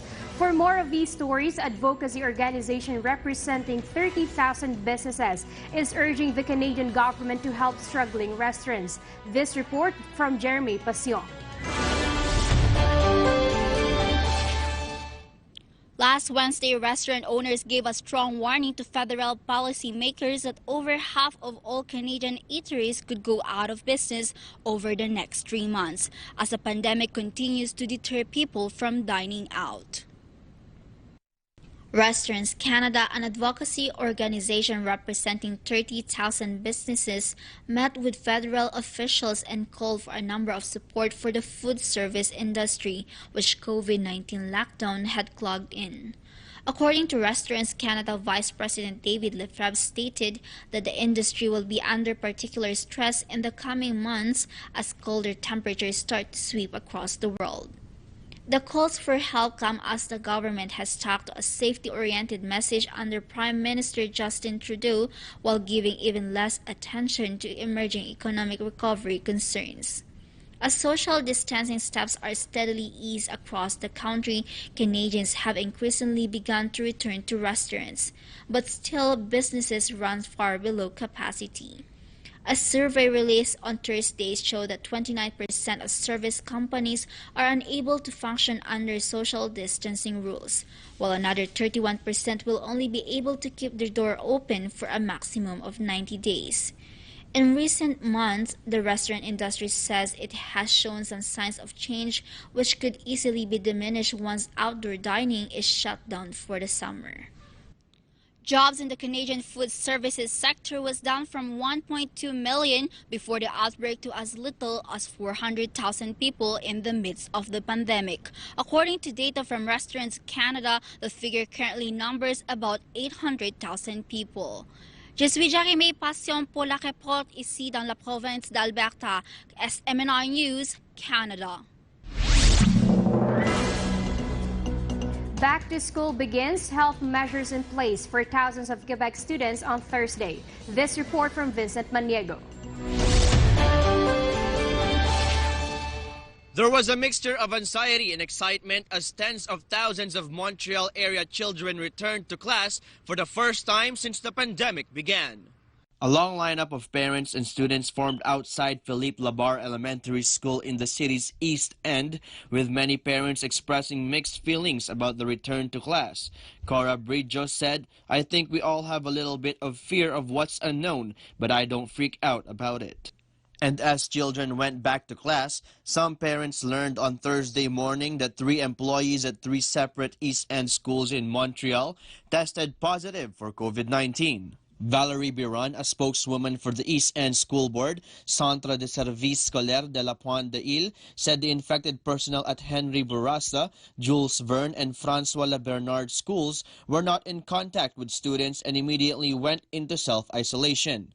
Back at Philippe Labar, as teachers at the French language school called out their welcomes, officials said kids can expect lots of hand washing, some mask wearing, and hallways and schoolyards sectioned off with tape to prevent extra mingling. Each room full of kids will be kept in a separate bubble, and masks will be required in hallways and in common areas for children in grade 5 and up. The government has faced criticisms from groups who say the plan doesn't go far enough and doesn't include a distance learning option for parents who prefer to keep their children home. But at Philippe Labar, several parents said they felt it was important for their children to regain a school routine and express confidence in the government's plan despite their worries about COVID-19. Bridjo said the isolation brought on by the pandemic had been hard for her children and said she felt it was important for them to see their friends and classmates. She also praised the school for its efforts to reassure and communicate with parents. Her daughter Eva said she was excited to be back at school to see her friends and teachers. She said she was ready to follow safety rules such as wear a mask, put gel on your hands, and social distancing. More than 150 doctors and scientists also published an open letter this week urging François Legault's government to require social distancing within classrooms, mask wearing for all students, and to oblige schools to screen children for symptoms of COVID-19. Their voices have been added to those of parents groups who have expressed concerns over large class sizes, poor school ventilation systems, and a lack of social distancing. Ligo's government has said the plan was developed with health and education experts who agree that attending school is the best thing for children's well-being. Reportage Montreal, Quebec, Sevinson Mayego, The Nouvelle de SMNE, Canada.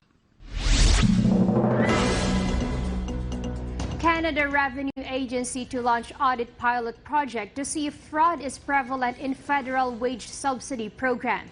Agnes Camus files this report from Winnipeg. The Canada Revenue Agency will launch an audit pilot project to see if fraudulent applications of a problem within just into this government's $82.3 billion flagship COVID-19 corporate aid program. The federal agency says it has detected a few illegitimate claims for the wage subsidy during the verification process that precedes any payment, but that the vast majority of the first check came back clean. The idea is to determine how many, if any, of those applications are fraudulent, inflated, or even unintentionally erroneous. That data will then inform the size and scope of a large-scale audit schedule for the fall. Part of a check for the $2,000 Canada Emergency Response Benefit, or CERV. Canada Revenue Agency opens NIST line to information about federal COVID-19 aid program. The CRA intends to use the pilot project to learn about the audit and verification challenges, including types of non-compliance and levels of compliance and non-compliance before launching the broader post-payment audit this fall. The agency also says the pilot project will help determine how much money it needs to invest into a full-scale audit and if it should focus on specific applicant profiles or business sectors. To date, the CEWS, which covers 75% of eligible employers' payrolls of up to maximum of $847 per employee per week, has paid out $29.92 billion to nearly 300,000 applicants. The vast majority of those businesses applied to receive less than $100,000 per application. Another issue is CERV double dippers, people who applied and received twice the amount of CERV they were entitled to since the beginning of April.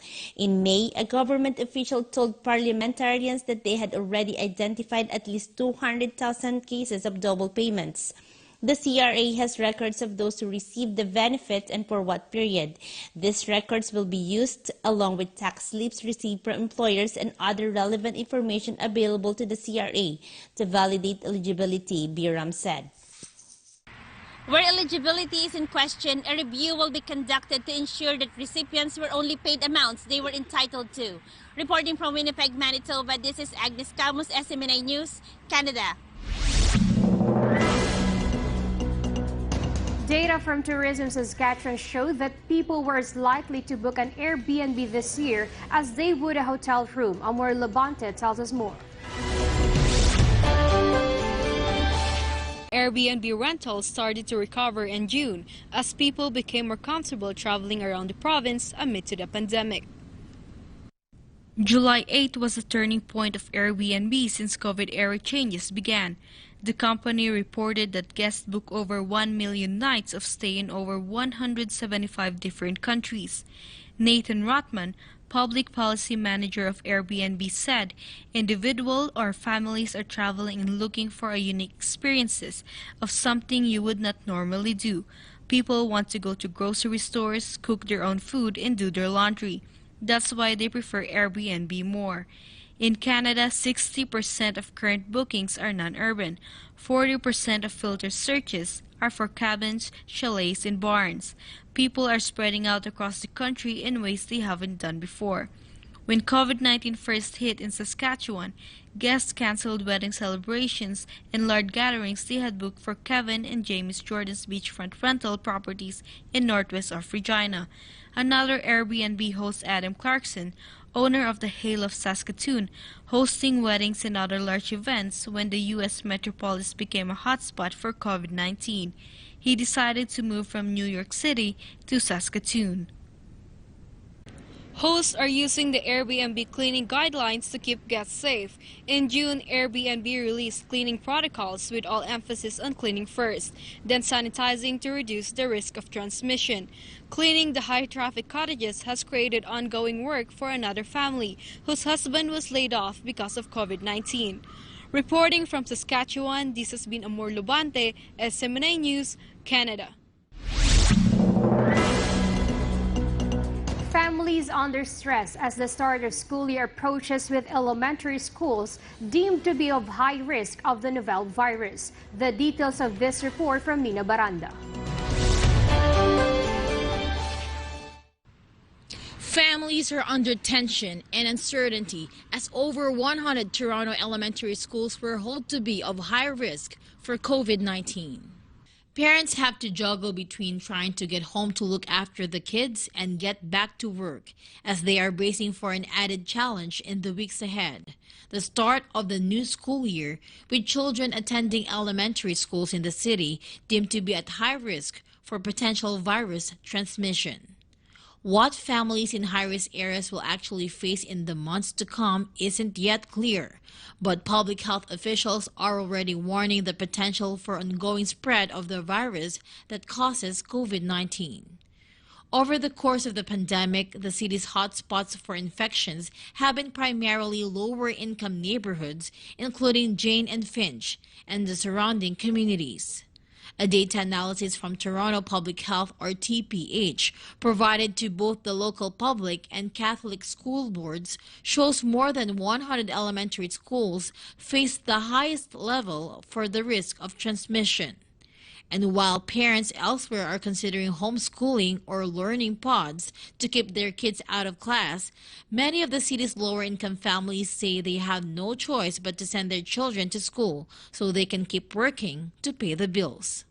The TPH elementary school rankings provided to the boards in August were based on COVID-19 case rate in each neighborhood, along with the percentage of the population that is low income, living in multi-generational homes, and visible minorities.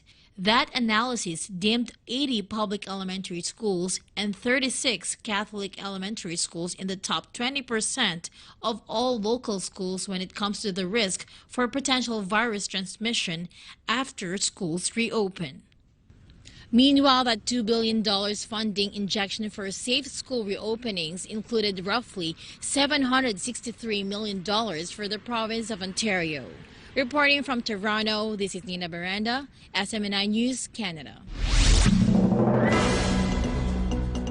On Friday, protesters flocked to the National Mall in Washington, D.C. to honor the 57th anniversary of Reverend Martin Luther King Jr.'s I Have a Dream speech, in light of the racial reckoning that is still relevant and rampant in the United States today. Here's the news from Calvin Liquanen. Thousands walked down a coordinated march to the Martin Luther King Jr. Memorial in Washington, D.C. in honor of the anniversary of the March on Washington, where the civil rights activist made his iconic I Have a Dream speech 57 years ago. Planning began in June after the funeral of George Floyd to highlight the civil rights issues of today and to have well-known civil rights figures address the crowd, including activist Reverend Al Sharpton, Martin Luther King III, and attorney Benjamin Crump, as well as the family members of George Floyd, Breonna Taylor, Eric Garner, and Jacob Blake. Participants were advised to practice social distancing, wear face masks, and undergo a temperature check before entering the area, which was flooded with people by afternoon. U.S. Park Police passed easily through the crowd gathered near the gates around the Lincoln Memorial, and satellite-top TV trucks outnumbered police cruisers on 23rd Street. 12-year-old Yolanda Renee King, who was the young inheritor of Martin Luther King Jr.'s vision, declared from the Lincoln Memorial that we are the great dreams of our grandparents. We will fulfill my grandfather's dream. We are the great dreams of our grandparents, great-grandparents, and all our ancestors. We stand and march for love, and we will fulfill my grandfather's dream. Martin Luther King III, who was 10 years old when his father passed away, followed after his young daughter by stating that although the march marks the anniversary of King's famous American dream, Americans still struggle for justice, demilitarizing the police and dismantling mass incarceration. Protesters marched despite the dangers of the coronavirus, and Martin Luther King Jr.'s son praised the marchers as the coalition of conscience that his father spoke of. He expressed how Americans are socially distant but spiritually united, and that they are masking their faces but not their faith in freedom. The stigma of racism and discrimination still rings in America's society today, and now people are united more than ever to end it once and for all and for the generations to come. This is Calvin Naquanan, SMNI News, USA. In an issue of new guidance for retail and service employees, the U.S. Centers for Disease Control and Prevention is recommending stores to not argue with anti-maskers to enforce the safety of workers. LJ Bendandan for the details. The American Centers for Disease Control and Prevention, or CDC, recommends workers in retail and service to not argue with anti-maskers or people who refuse to wear a face covering under new guidance that aims to limit workplace violence when enforcing COVID-19 safety protocols in stores. Part of the CDC's health procedures for retail stores include enforcement of mask wearing, social distancing, and limiting the number of customers allowed in the business at one time. The CDC also warns that workers could be threatened or assaulted for employing these safety measures, from yelling and swearing to slapping and choking the employees. The CDC recommended businesses to create conflict resolution training for workers, installing security systems, and identifying designated safe areas for employees in store if they feel in danger. Their biggest suggestion is do not argue with a customer if they make threats or become violent. The guidance follows a number of violent incidents that have occurred at businesses nationwide over mask wearing requirements. Currently, in some of the country's biggest retailers, including Walmart, store managers are instructed to ask customers if they'd like a complimentary mask, and if they're refused, they'd let the customer continue shopping. Although no federal law currently exists to enforce mask wearing, more than 30 states mandate that people wear masks or face coverings in public. This is LJ Bendandan, SMNI News, USA. The state of California has made a $1.4 billion deal to amplify its coronavirus testing capacity to more than double its current status. Capitano Carlos files this report. Governor Gavin Newsom of California confirmed that the state signed a $1.4 billion deal that will boost its COVID-19 testing to more than double of its capacity. The move aims to reduce expenses and get faster results under the terms of a contract with a Massachusetts company. Now from 100,000, California's testing capacity is expected to shoot up to 250,000 per day. So far, the state has administered 11 million tests, which is by far the most in the United States. Other states have also worked to amplify the number of tests they can process within each day to help identify outbreaks and guide public health officials on how to slow the spread of the virus. Earlier this week, however, the U.S. Centers for Disease Control and Prevention said that it is not necessary to test asymptomatic people who have had close contact with others who are infected. Instead, Governor Newsom said that the federal government should be doing what California is doing right now, and added that the average cost of tests is costing taxpayers billions of dollars. Furthermore, the state plans to build its own processing lab, which is under its way. On the other hand, the fall and flu season are approaching, and having a better system to identify COVID-19 will be key to ensuring a proper diagnosis. As doctors say, it will be hard to tell the difference between the two. This is Capitana Carlos, SMNI News, USA. And that's the latest development in North America. Back to you, MJ. Thank you, Fatima, for the updates. Meanwhile, more in the news, days of raining have caused flooding in the province of Guanacaste in northern Costa Rica. Corina Villa reports from San Jose. As rains continued to shower in the northern Costa Rica, it eventually caused flooding, particularly in the province of Guanacaste. Following this, the Casa Presidencial or the local emergency committees of the province have provided temporary shelters for affected individuals. Facilities are built in 3 Guanacaste cantons, 7 in Santa Cruz, 1 in Carrillo, and 1 in La Cruz. This can accommodate at least 400 displaced people.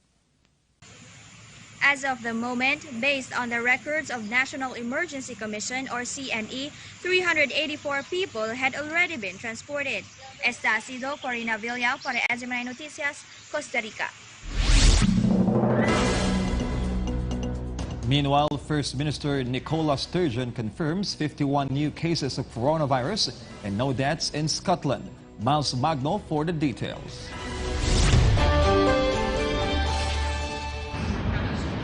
In the last 24 hours, there has been 51 new cases identified as coronavirus in Scotland. The First Minister Nicola Sturgeon has now confirmed that the total number of positive cases now stands at 20,107.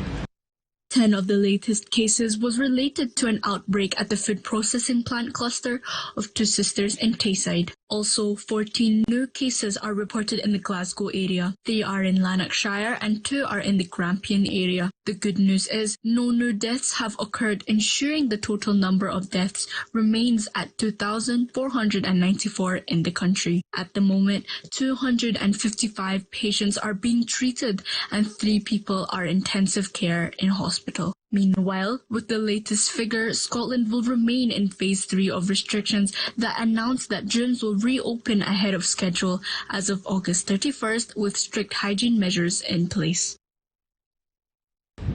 On the other hand, police will now have the ability to break up house parties exceeding the limit of 8 people from 3 different households. Reporting from Scotland, this has been Miles Magno, SMNI News, United Kingdom.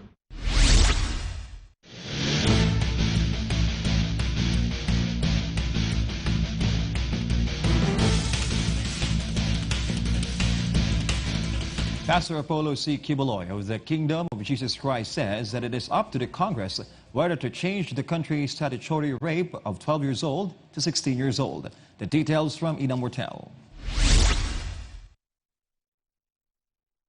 It is up to the lawmakers whether to increase the country's current statutory rape of 12 to 16 years old, according to Pastor Apollo C. Quiboloy, the executive pastor of the Kingdom of Jesus Christ. On a live broadcast of his program, Give Us This Day, Pastor Apollo said that he will give his opinion on the matter after lawmakers conclude their discussion on the matter. It's according to the mambabatas who suggested this. Now statutory rape is from 12 lang to 16 years old. He moved to 16 years old. So, for me, nasa mga mambabatas na yon kung ano ang kanilang, kasi sila man nagagawa ng batas eh. So they will be the one to discuss about that. Then we can give our opinion after that. Amen. Now it's just a suggestion. The age now is 12. Then if they move it to 16, and there will be discussions about that, then that is when we can give our true opinion about that. Under the country's existing laws, sexual intercourse with children below 12 years of age is deemed illegal and tantamount to rape, while sexual activity with a minor constitutes child abuse and exploitation. On Thursday, a joint House panel approved a substitute bill that would penalize an adult of statutory rape if he or she performs sexual intercourse with a minor aged 16 years old and below, regardless whether the child gives consent to the act. Reporting for Newsline World, this has been Ina Mortel, SMNI News.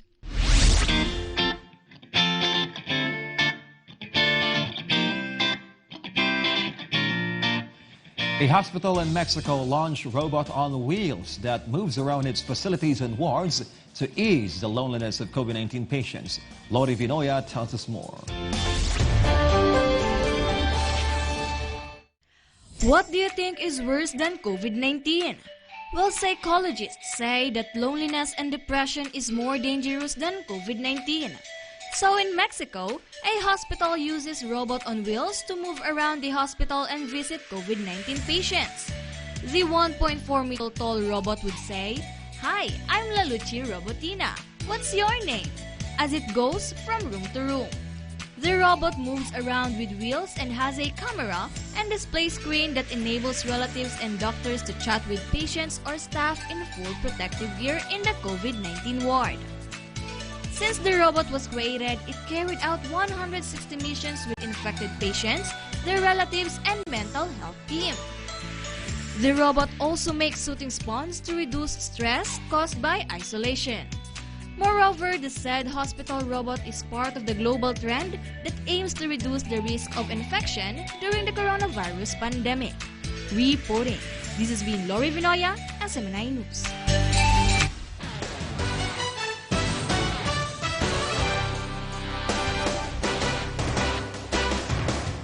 Utah's Donovan Mitchell supports Jacob Blake's children as they face challenges.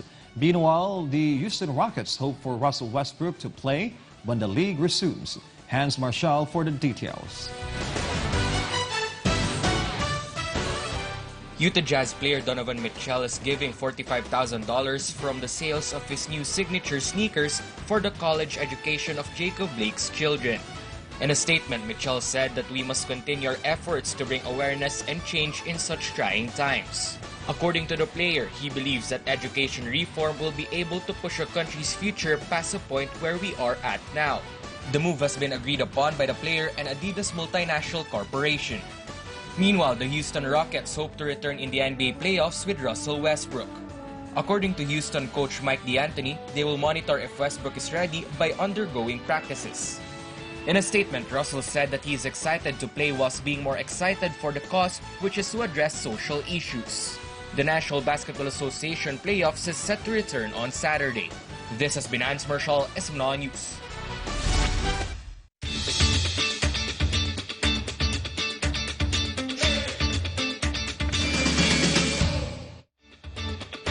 A giant panda gives pure joy to all the zoo staffs as it delivers a healthy panda cub.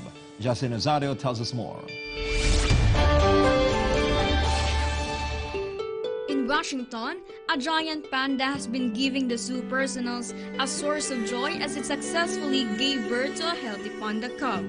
At the National Zoo, staff observed that Mei Mei, the mother panda, was also very happy as she cuddled with her newborn baby. The zoo director was also pleasured to introduce the new member of the species to the world that indeed gives a moment of pure joy.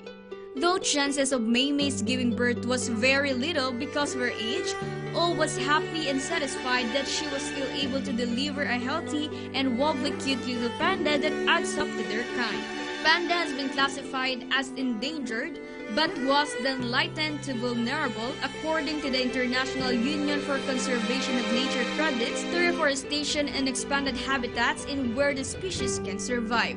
Reporting, this has been Justine Ozario, SMNI News.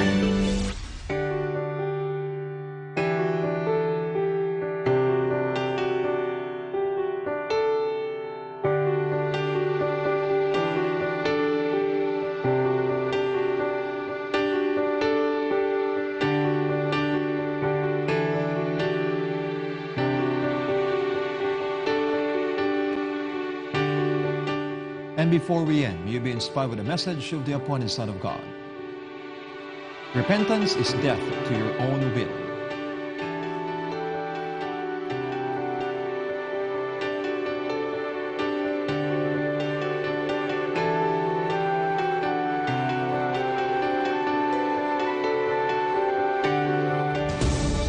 And that's all for today's edition of Weekend of World. For more news updates, you may visit our website at smninewschannel.com or follow us on our official social media accounts on Facebook, YouTube, and Twitter. Once again, I'm MJ Mondihar. Thank you for watching Weekend of World.